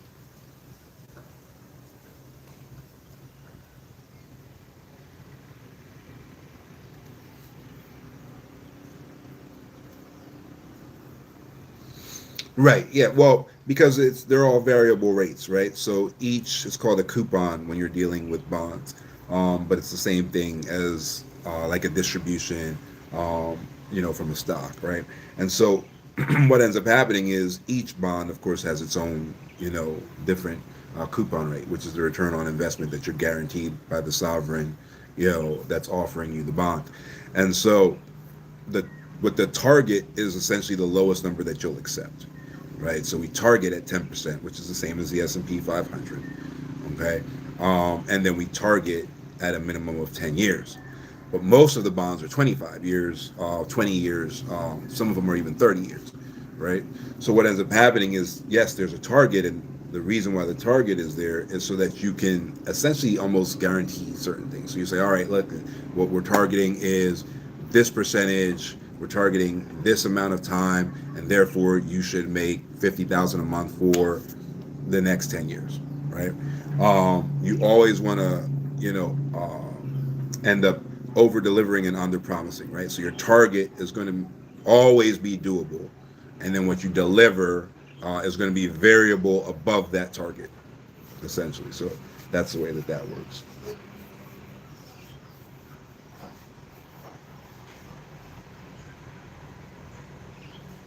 Yeah. Um, no, it has nothing to do with making money.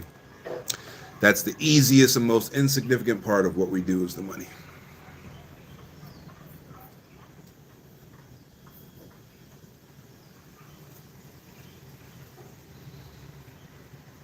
Right. So the mechanism then becomes compounding. Correct. It's about generational wealth.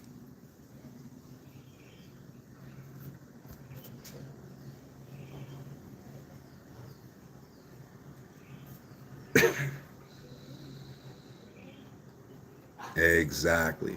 Right. Money is like a grifter smoke screen, right? So, people that are only talking about money and not talking about education are absolutely doing you a disservice,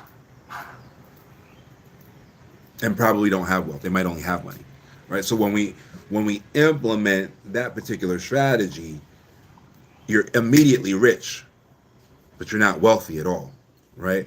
You're rich because your passive income exceeds your monthly burn rate. So as soon as we do the relocation and we do the bond ladder, the amount of passive income that's shooting in immediately increases your monthly, exceeds your monthly burn rate. So if you're passive, not your work income, right? Not your active income. If your passive income exceeds your monthly burn rate, you're rich. That's great if that's all you want. Then your money is solved. Go live your life.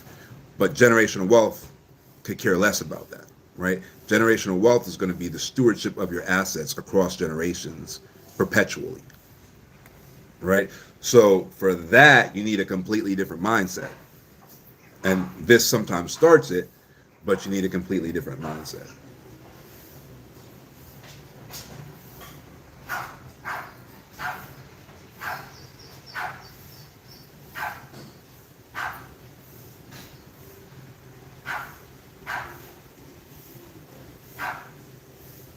Right. Yeah. Exactly.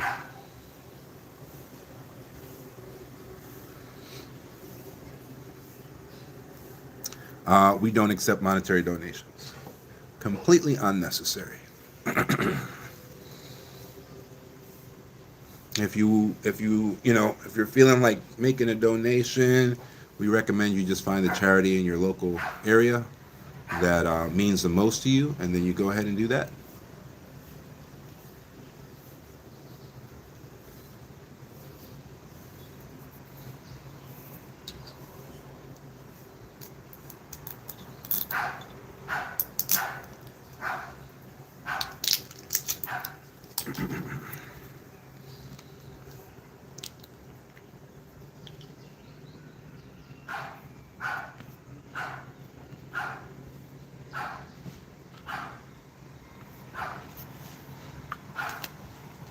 Yes.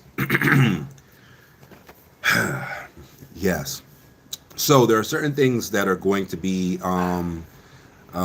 social pillars. Now you can see the social pillars as impediments, barriers, or opportunities, right?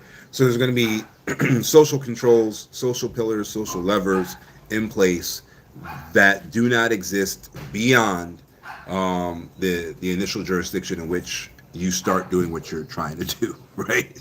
So what ends up happening is you might run into like an SEC challenge in the U.S. Let's say you're going to do you're going to invest in a real estate syndication, right? That real estate syndication is going to have a total return of investment of 600%, right? Which is actually quite normal for syndications.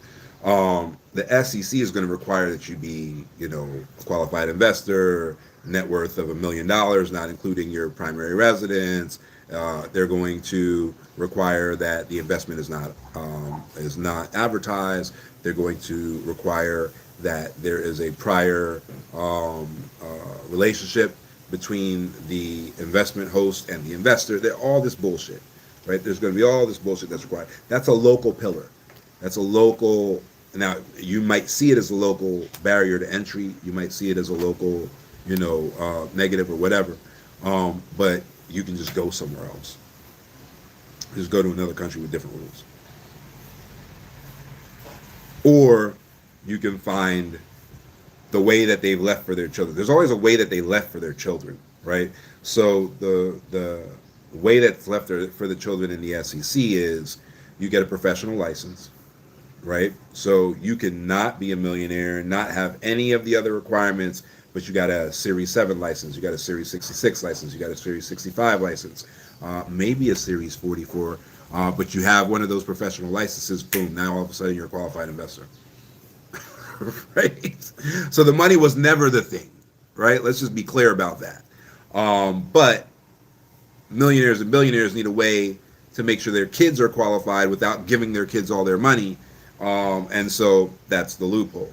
And so you can utilize that loophole yourself and just go get a license and then go from there. But then you're still bound by, you can't advertise it, you can't talk to random people about it, you gotta have a prior knowledge, right? So for us, we just left. That's just all there was to it, What exactly is a syndication? A syndication is actually the legal structure that people refer to as, what do they call it? Group economics. Group economics actually doesn't mean anything. A syndication is the actual legal structure in which group economics operates in. And it's kind of sad that people keep saying group economics, because what holds back group economics is that people don't trust each other. A syndication removes trust with legal enforceability. So if anybody screws up in a syndication, they go to jail. So now you don't have to trust anybody, right? And there are other, mechanisms that can be utilized to reinforce syndications. Like you can have an investment bank hold all the money. And then the host would then go to the investment bank and essentially request distributions for each phase of the investment that needs to be covered. So those investments are incredibly profitable, which is why the SEC restricts access to them, right? And so a very, very small percentage of people actually qualify. And the lowest percentage of people that qualify are black people. By design.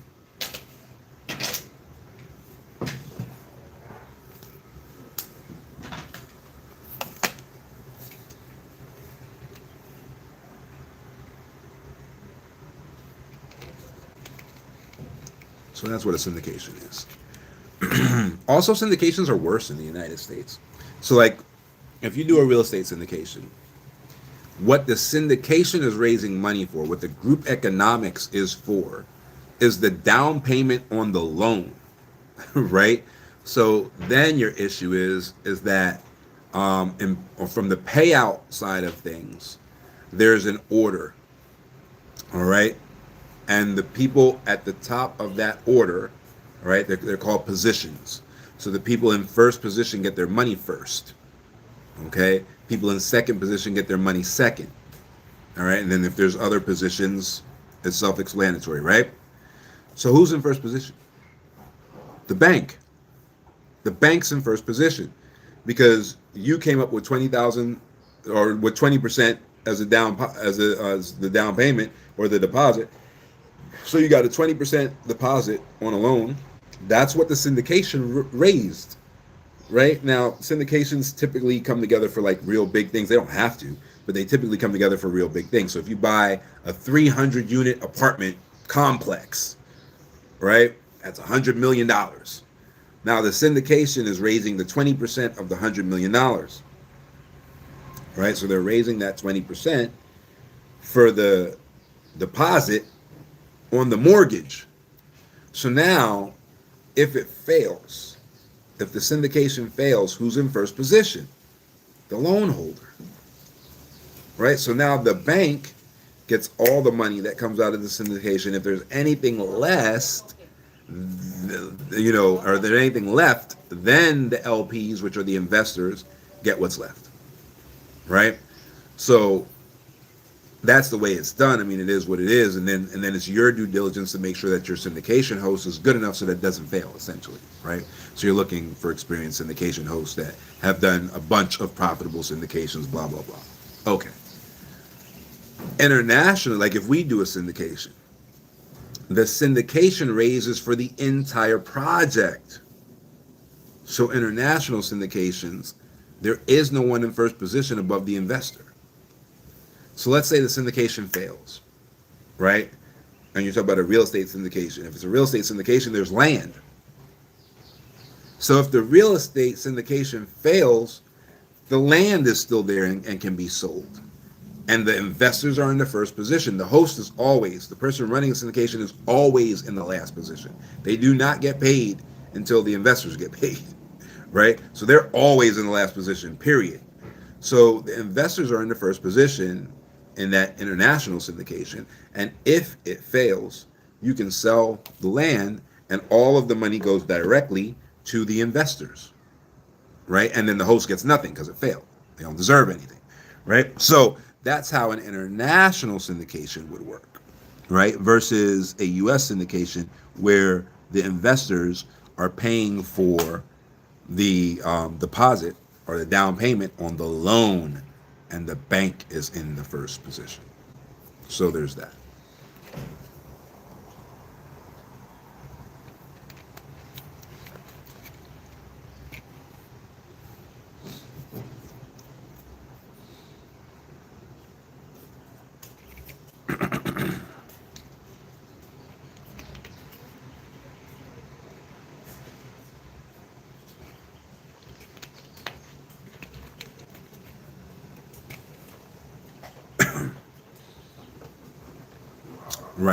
Right.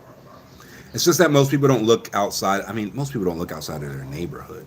You know what I mean? So for most people to be looking internationally for opportunities, that's a mindset shift in and of itself.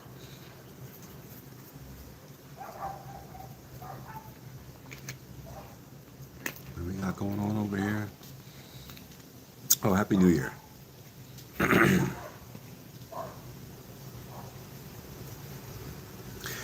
Well, you have to be ready to essentially plant a tree, the shade of which you'll never sit in.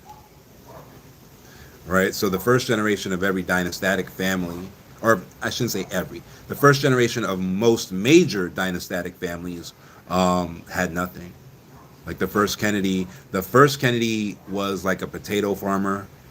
The next generation of Kennedy was actually a bootlegger, right? So they were importing a liquor from Canada during Prohibition, which made alcohol an illegal drug.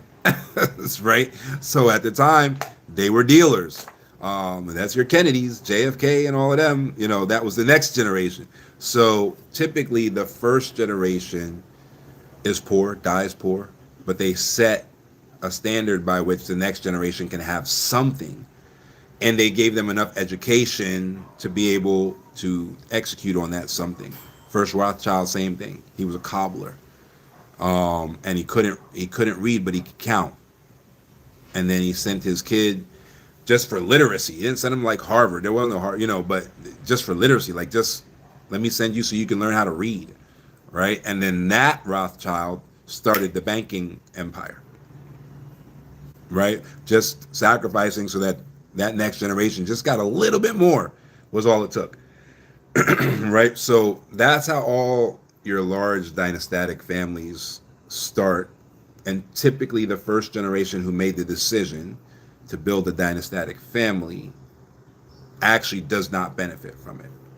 They're making a decision to make sure that the next generation and the generation after that and the generation after that is solid.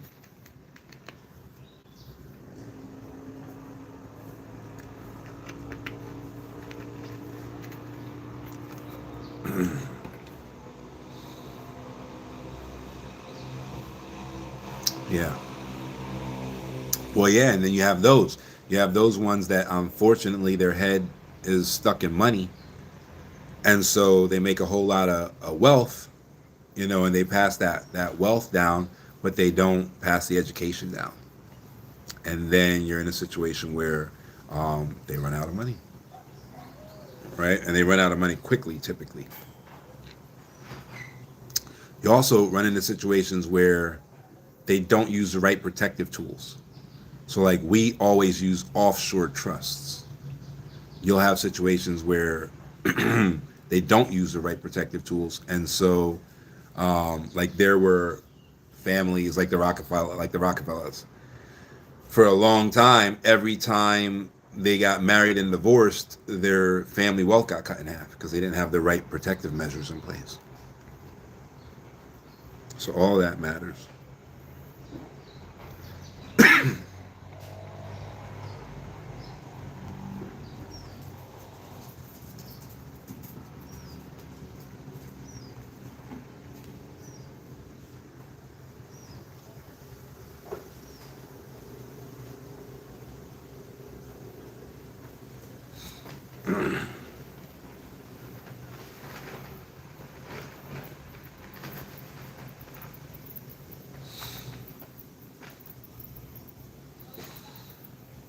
Well, it's the hardest part of it, right? It's not. It's definitely not easy.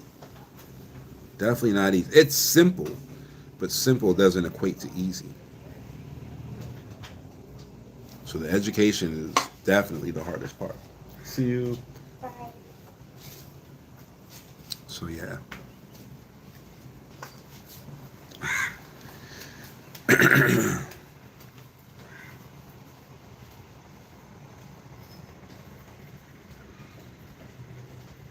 Who's that? That's the social media manager.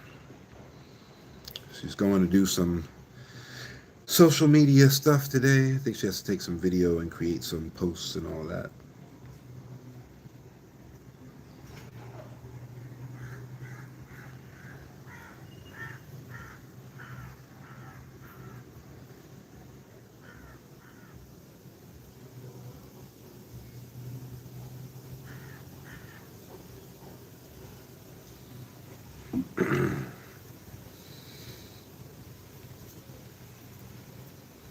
Yeah, it's just a decision. Just it just depends on how much you care about your family, man.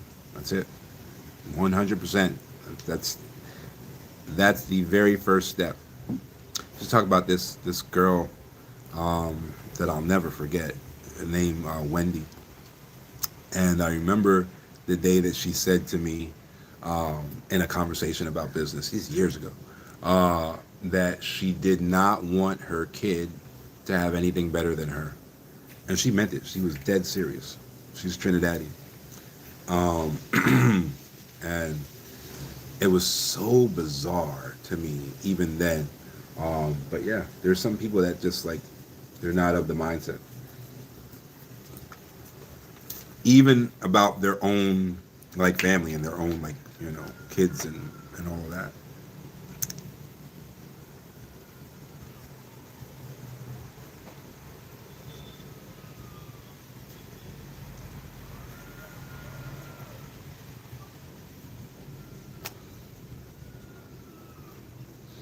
Yeah. To me, it's wild. Personally, to me, it's wild. I would never. Like, why even bring them into the world? Like, they didn't ask to be here. So, for me, I don't understand why anybody would feel that way. But there's a lot. There's a lot of them. You know, it's been like a decade and a half that we've been doing this, and so unfortunately, that's put us in a position where we meet a lot of them.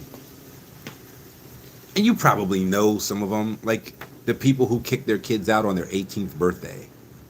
You know, and like those people exist, and they don't give a fuck about their kids. You know what I mean? I'm not going to sugarcoat it or say it any other way. They don't.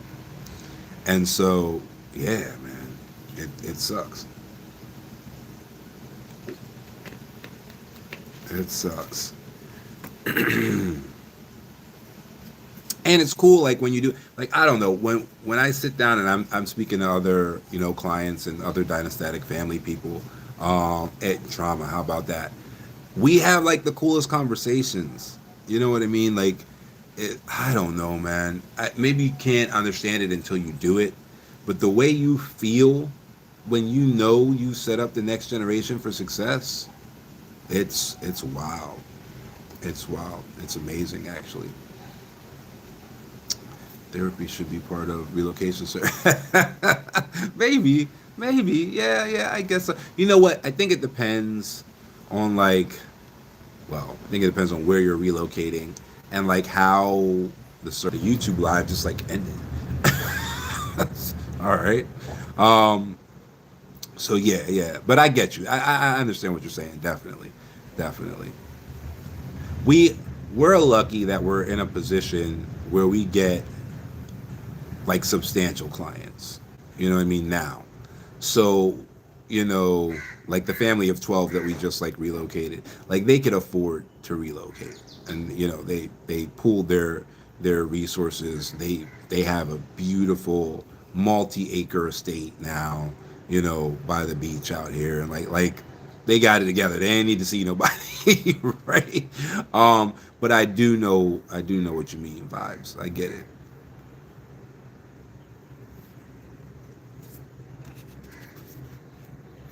What do we talk about? Well, we talk about protection a lot, right? Like if you have a circle of people. Oh, hey, thanks, Daraspa. How's it going? If you got a circle of people who are all doing generational wealth and they're all looking to take care of the future generation without caring about what happens to them, right? And they're approaching it the right way. Um, then you talk about all kinds of cool stuff. You talk about, you know, making sure your kids are protected from, you know, future threats, and what does that look like. You talk about what schools, you know, you want them to go to and what you want them to learn and why. Or sometimes like, well, do we need to build a new school if we're not seeing what we want in the schools that are available? And if we do, then what does that look like, right? And so things like that, because the generational wealth trust can do things that you can't do, right? Or things that you think you can't do anyway, right? Let's see. All right. Awesome, Diaspora Safe Space.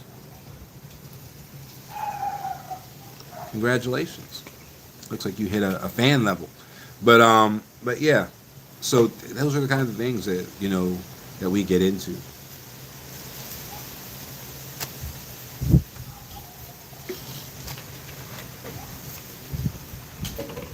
Yeah. Yeah, definitely.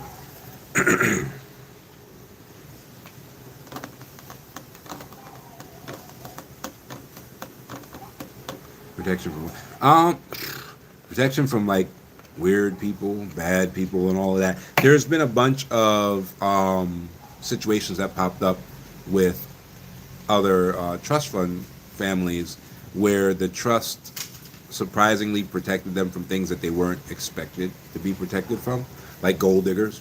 And so now those methods are kind of like burnt into like the rest of our trust. You know what I mean? Where it's like, oh, that works. All right, well, let's use that.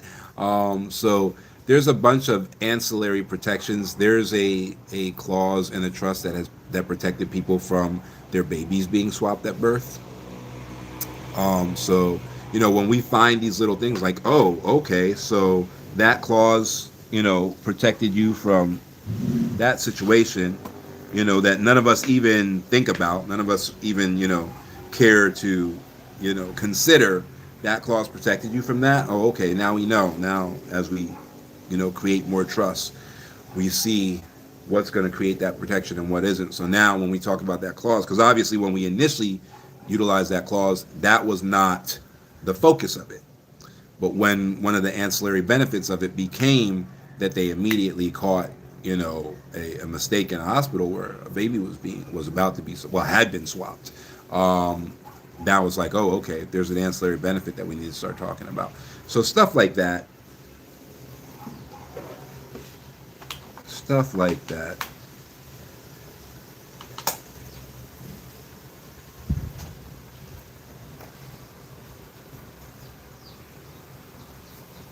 Oh yeah, all kinds of stuff like that. I'm hoping my daughter takes. Oh, I'm sorry, I didn't even see that. Sorry. Hope my daughter takes the little I'm giving her and grows it. Yeah, well, don't hope. Give her the education. Don't hope. Make sure. Make sure she has that education. She cute as a button too. But yeah, give her that education.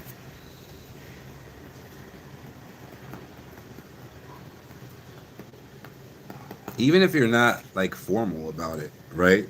Um, so what? Some education is better than none. Like even if it's like your basic financial literacy, what is a checkbook? What is a balance sheet? What is a liability? What is an asset? What is an interest rate? What is a coupon payment? What is a dividend? Like, even if it's your most basic information, it's better than nothing.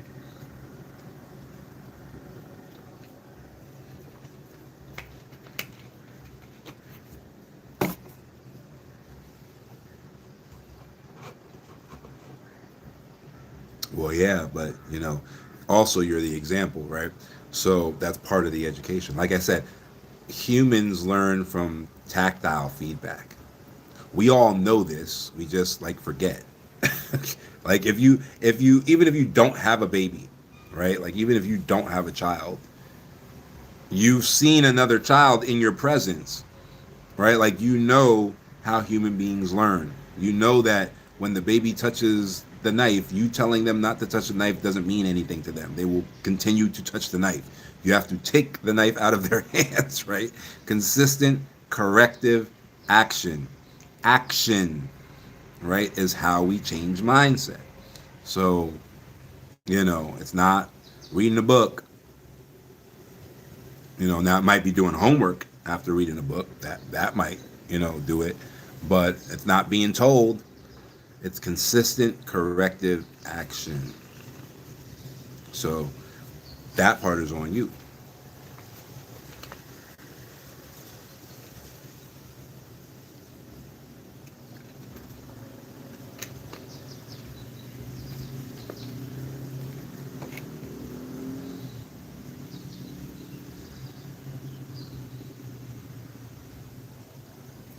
Yeah, yeah, no, absolutely.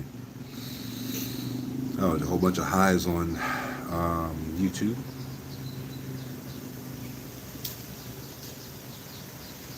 Yeah, that. So, like I said, it's simple, right? Same thing as like raising the baby. It's simple, consistent corrective action is going to give them the mindset that you want to impart on them. But you're a human being.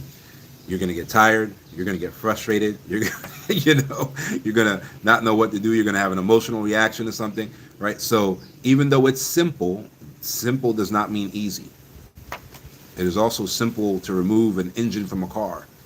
Weighs 1,000 pounds though, so it's not easy to do, right? Might take custom tools to unhook everything, right? So it's not easy to do, but it's extraordinarily simple. You just unhook everything and lift it out the car. Nothing complicated about it, right? But it has a difficulty rating, a high difficulty rating, right? So just because something is simple doesn't mean that it's easy. It can be simple and difficult at the same time.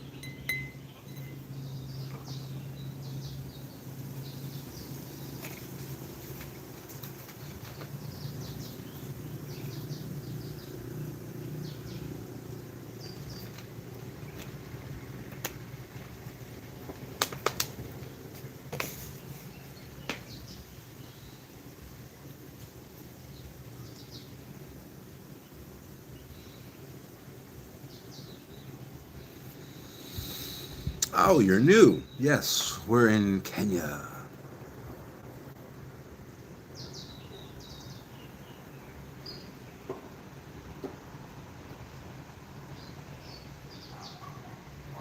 Oh, whatever you want. Yeah, yeah, yeah, yeah. Whatever you want.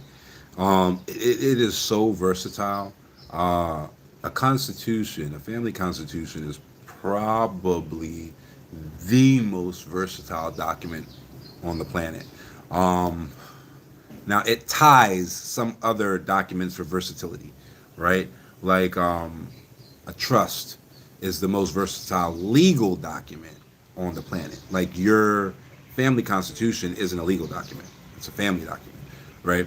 But it has the same level of versatility. It can be whatever you want it to be. It can say whatever you want it to say. Um, there should be a lot of things that don't necessarily make sense to other people, right? Because there are traditions that they wouldn't understand. That's supposed to be there.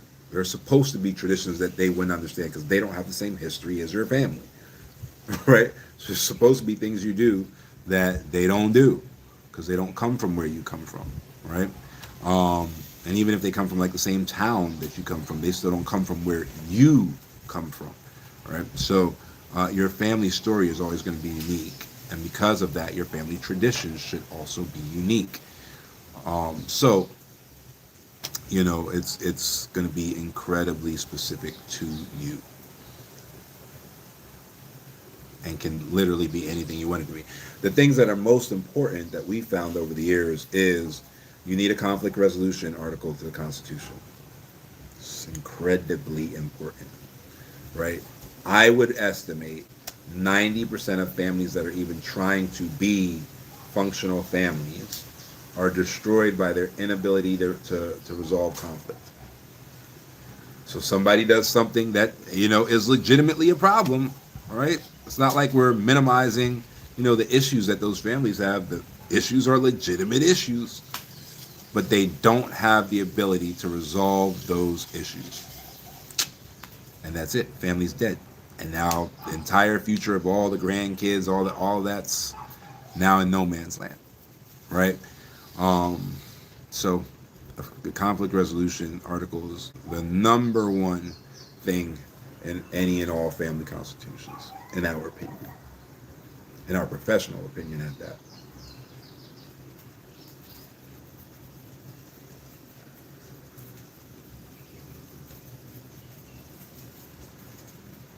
All conflicts, all conflicts. Yeah, you should have a framework by which you handle all conflicts, and you can bring a psychologist in, you can bring a sociologist in, you can all of that.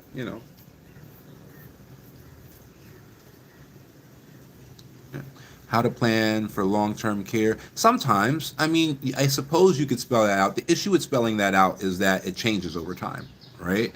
Um, and so, if you spell it out in the Constitution that like everybody's going to have to do X, Y, and Z long-term care wise, you might get to a point where it doesn't make sense anymore. So there's that. But the trust deeds that for the trust that you create, as your family grows, they're probably better places to handle that. So there would be, you could create a trust or an endowment. You could create a family endowment for long-term care, and then whatever type of long-term care that individual needed, there would be some mechanism in the endowment to approve that and move forward from there. But as far as the document that tells the family what it means to be part of the family and what the family represents, and which direction the family is going in, absolutely um, the number one most important article in that document is going to be conflict resolution. Your conflict resolution article is going to be number one.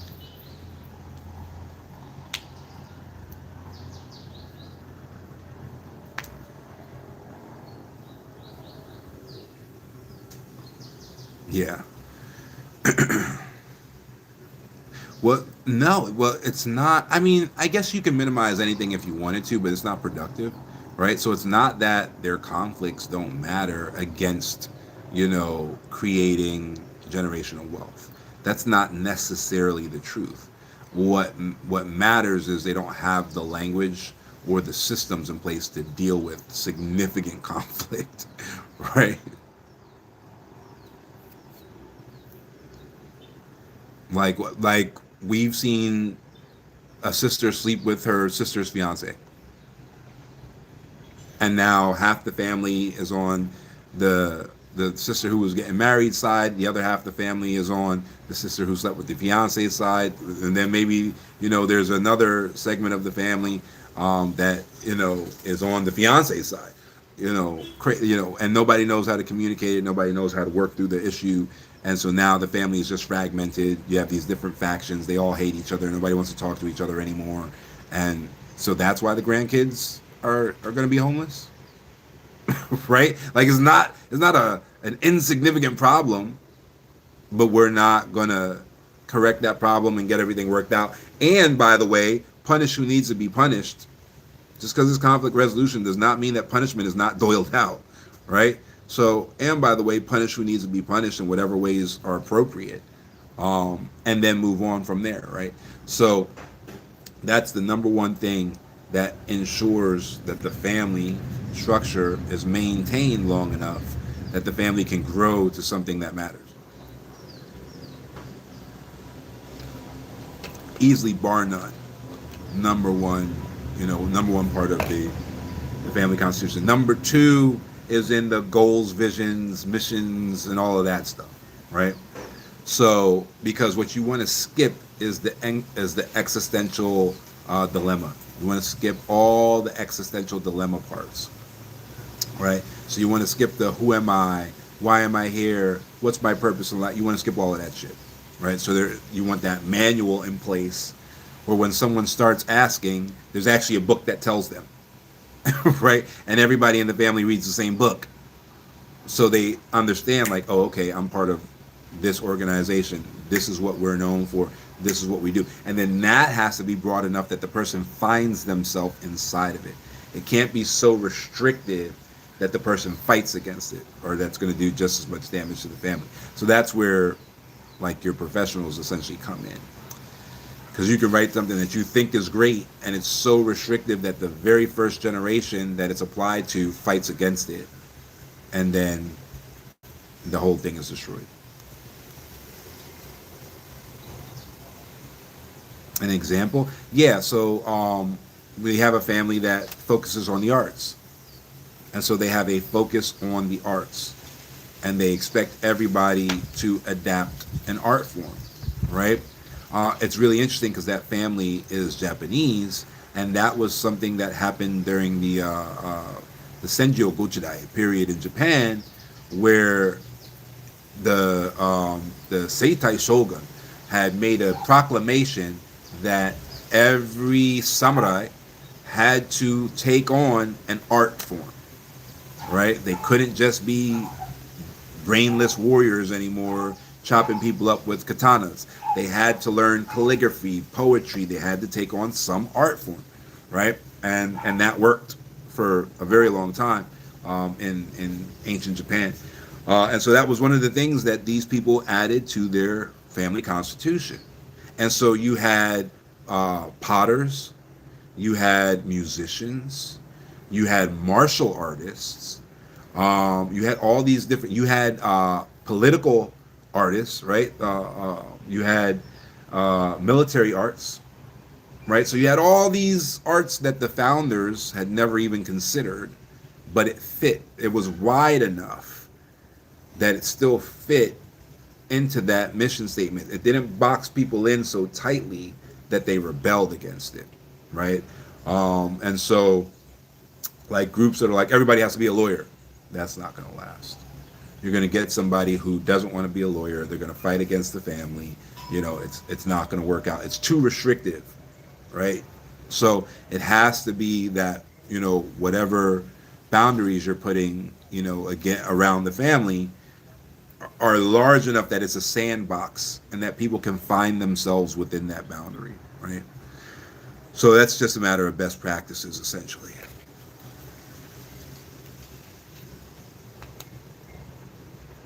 Then you create a society. Yeah, that's the answer to that. Oh, I'm sorry for the other two streams. The question was, what if you really do want to just restrict people? Um, and I'm assuming you're talking about the whole like lawyer thing that I just mentioned. Yeah, or if you want like if you want doctors or you want all of that stuff, then you create a society or an endowment, right? So you can either create a society or an endowment or both, right? So for example, um, we had a rheumatologist. He became a rheumatologist because of the way his parents suffered, and he created an endowment that anybody. Are they bringing something to me? So he created an endowment that anyone who assisted in the cure for rheumatoid arthritis, right? Anybody who had some kind of I'm trying to remember the language he used, but essentially, if you had anything to do with the cure, you would get all the money in the endowment. He didn't force everybody to be a rheumatologist. He just set it up that if you had anything to do with it, you could get the money in the endowment, and the endowment is the endowment is actually making money every single month, right? So it's compounding. So it gets bigger and bigger and bigger. And so it will get to the point where somebody in his family wants that endowment that they're going to go ahead and they're going to become a rheumatologist. Um, McKenna. All right, give me 1 second. You guys on Facebook, give me 1 minute. I got to pause you out. So that's how that works. All right.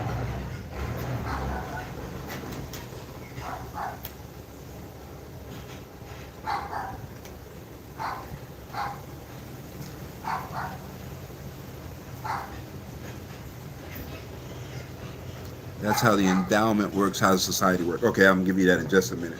Let me sign for this package.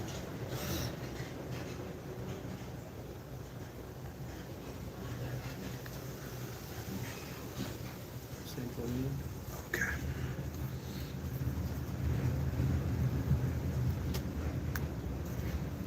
Thank you. All right. Okay. So the society. Oh, let me let Facebook back in. Okay. So the society, the way that that works is you can create societies within your family, right? So when you create the societies within your family, those societies can be specific to certain things, right? So you can have a society within the family that are all doctors. So all the doctors in the family are part of the medical practitioners society, and then there can be special things that are happening in that society where those people kind of come together and support each other in being doctors or whatever. So you can do that as well, but you don't want to make your entire family structure restricted to that one thing. All right.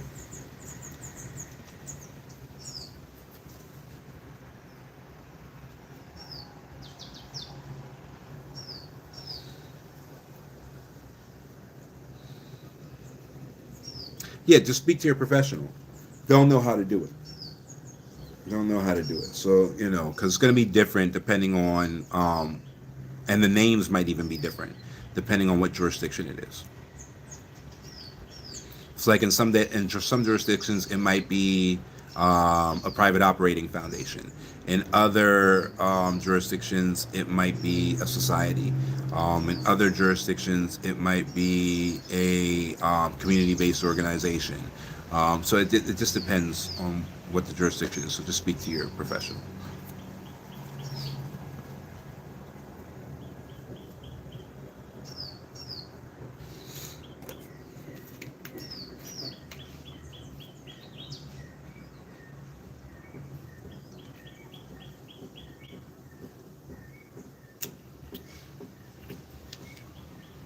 No, it's not a 501c3. The private operating foundation in the United States is, but what I'm talking about is probably a 501c8. it would be a similar criteria to like a Boy Scout, like, you know what I mean, or or probably closer to like a fraternity.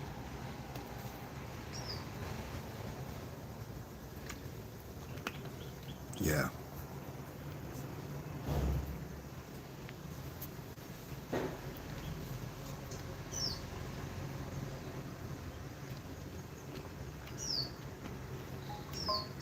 yeah, sure.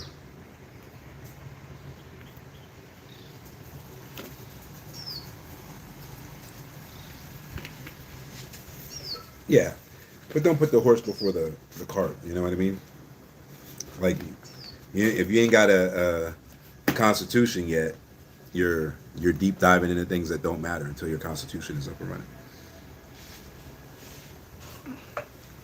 How you going to worry about your family foundation if you don't even have a family constitution and a family trust yet? Foundation of what?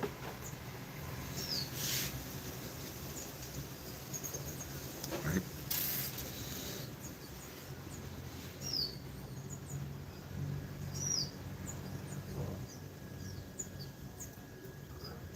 Yeah, sure, sure, sure, sure, sure.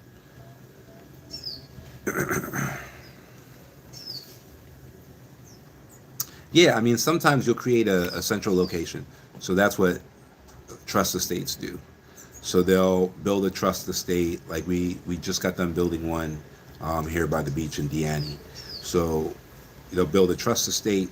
That trust estate will be typically indirectly owned by the trust. You don't want someone being able to sue the trust because they slipped and fell and broke their leg, right? So you don't want the trust to directly own it. But typically there's a company that the trust owns, and then that company owns the plot, and then we build the trust estate on that plot, and then we go from there. So that ends up being a central location. There's typically something called a great house, and so like the one that we just built was 12 bedrooms, right?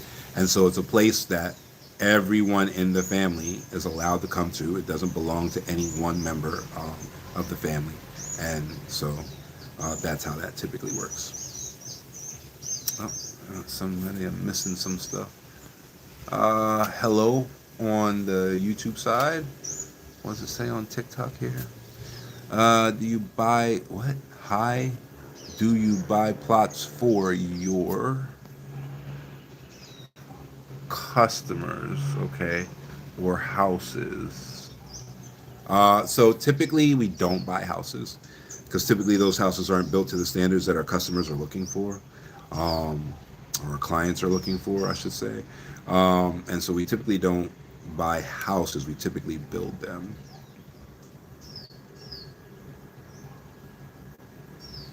Do I have a picture of the estate? Let me see. Maybe I do. Maybe it's on this phone. Let me see.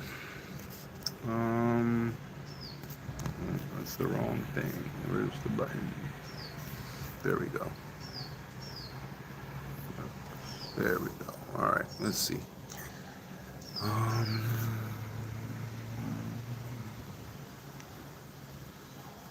there a picture?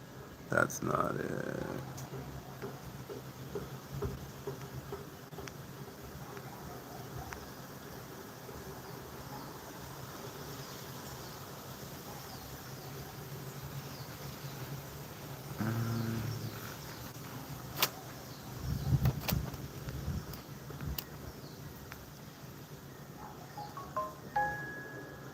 What's that?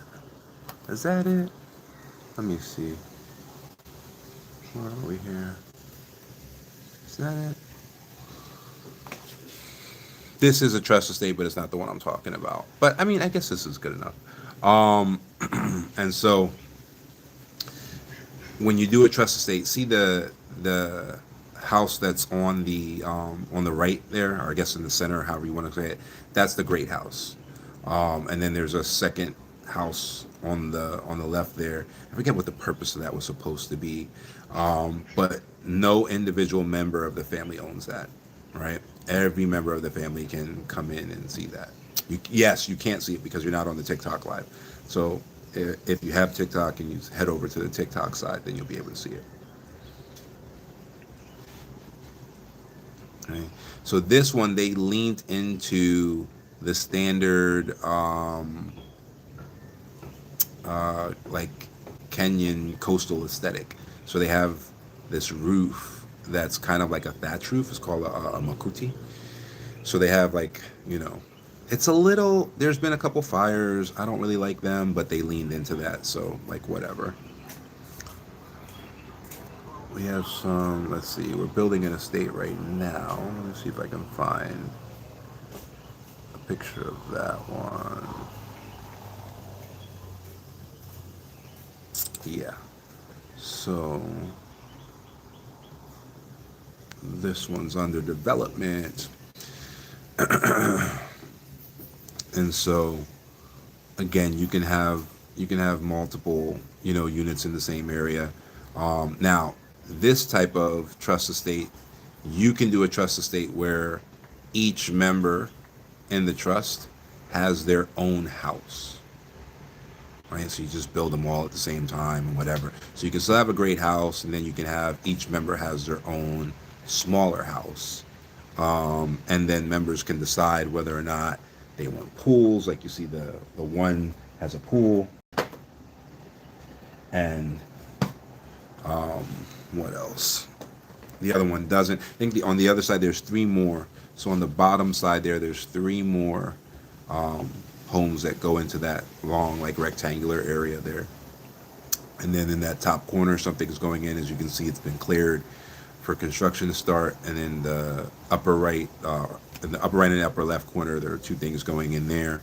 So that clearance has happened for those things to get ready to be constructed. So it just depends. It just depends on whatever, that client wants for their family estate, if they're going to do a family estate.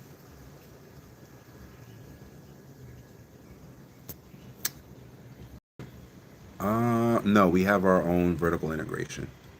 So we have our own law firm. We have our own general contractor. You have to have a licensed general contractor when you go to the county. So we have our own. We have our own architect. We have our own engineer. So all those people have to be licensed. And then you get like a board. And on the board from the county, it'll say what your county permit number is. It'll say who the architect is. It'll say who the contractor is. It'll say who the engineer is, and so on and so forth. It'll be listed, on that board. You have to go get approvals from county, from NEMA, from, a bunch of, different organizations. So you have to have local people who have licenses, or else you can't do it.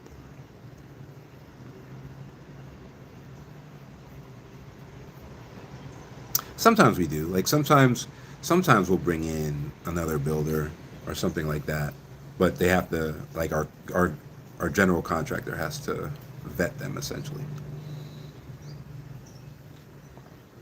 Where? Everywhere. We built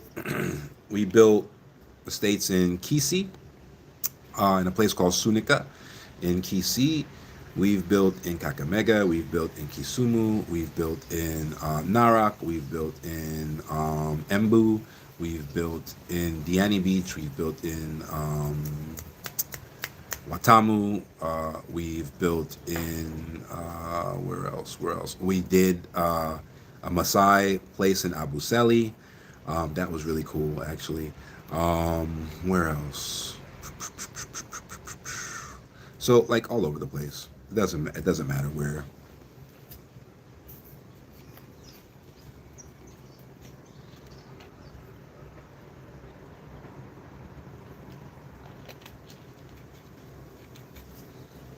Only trust estate? No, we did. We have a relocation branch of the business as well. So people who are relocating here, that they got to live somewhere, right? So we don't typically do like apartments, and we don't do like serviced communities and all of that, because then it's like you buy a house and then you pay rent forever on it. All right, what's the point of that? We're Diaspora Freedom Initiative, right? So we don't put people in positions where they're paying rent for the rest of their lives, or paying a service fee, for the rest of their lives after they've already bought their property. So yeah, I mean, we'll get them set up so that they can relocate over here and have their property in place. So sometimes it's a trust estate, sometimes it's just a house of somebody who's relocating.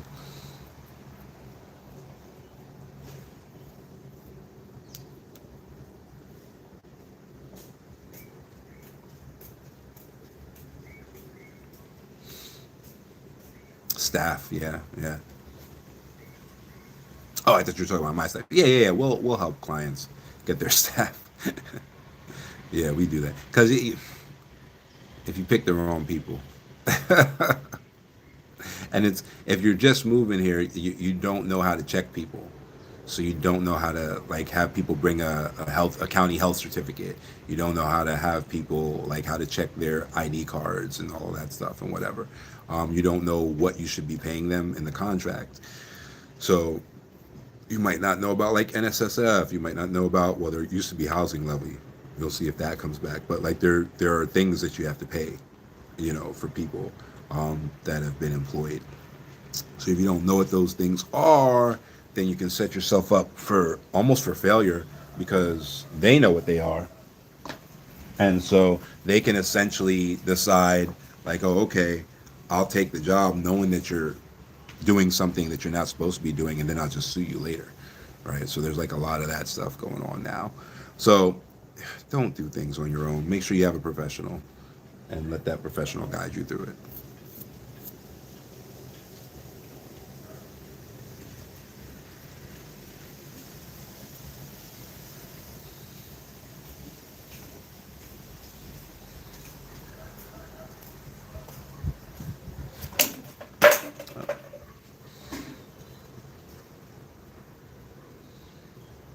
Yeah.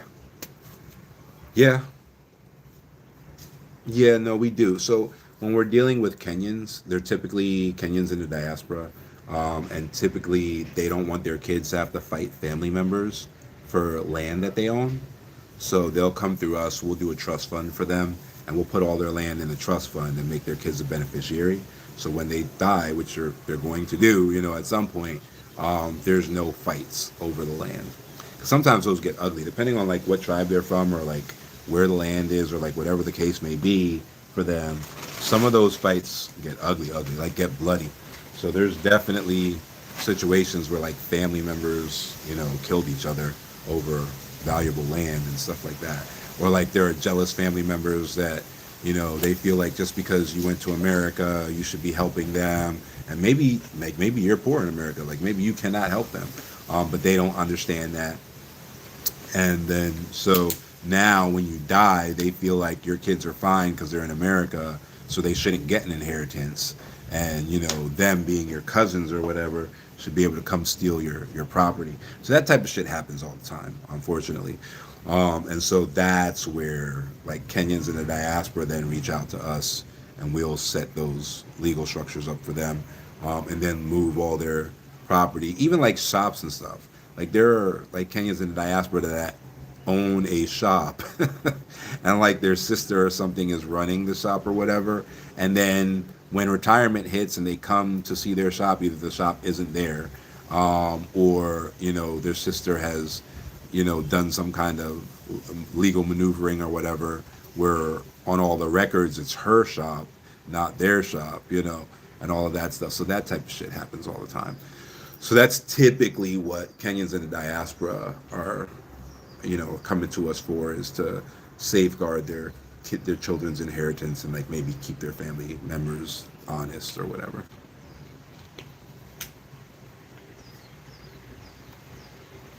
Yeah, there's also a lot of like, in the United States there are school shootings and stuff like that, right? So there's things that people can be worried about legitimately, and so there's a lot of Kenyan parents that will also utilize a family trust to be able to send their kids back to Kenya for like boarding school, and then the trust kind of handles everything. So the trust pays all the school fees and all of that stuff, and then also make sure that there's someone to like pick them up from school and bring them to the airport for when it's school break. So like in a week, all of those kids will be coming back. Most of them will be coming back because school's about to start.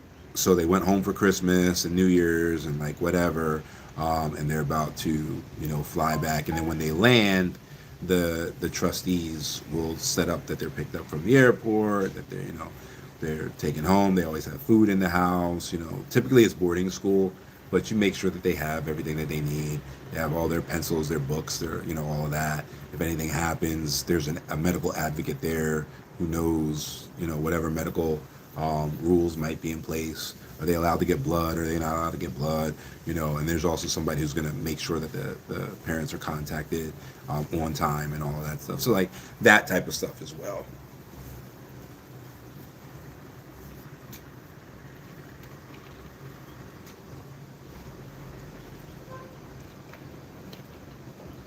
Yeah, the trust is like a living person. So essentially, when you create the family trust, it's like you create a new person who's their only um, reason for being alive is protecting your children.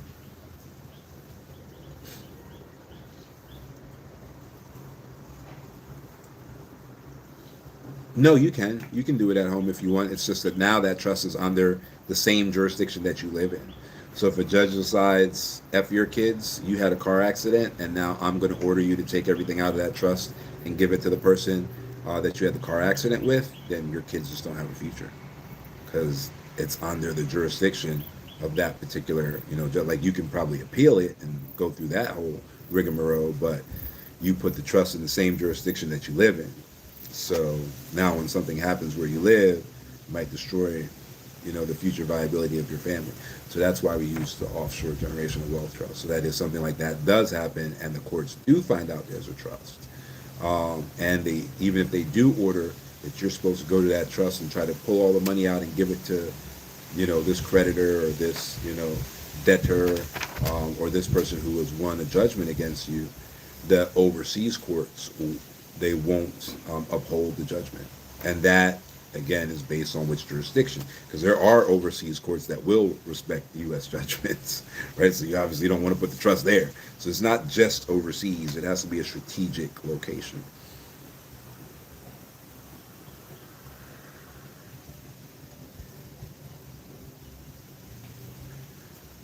Yeah. All right, Freedom Family. It has been 2 hours, 33 minutes, and 20 seconds that I have been live. Um, it's been a good conversation so far today. Any other questions on generational wealth before I call it? Any other questions on that?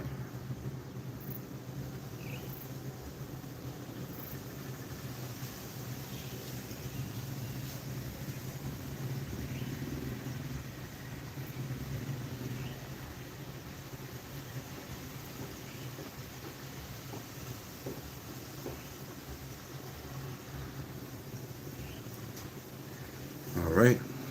Seems like we are good. All right. So I will be here tomorrow, same time, same place. Talk to you guys then.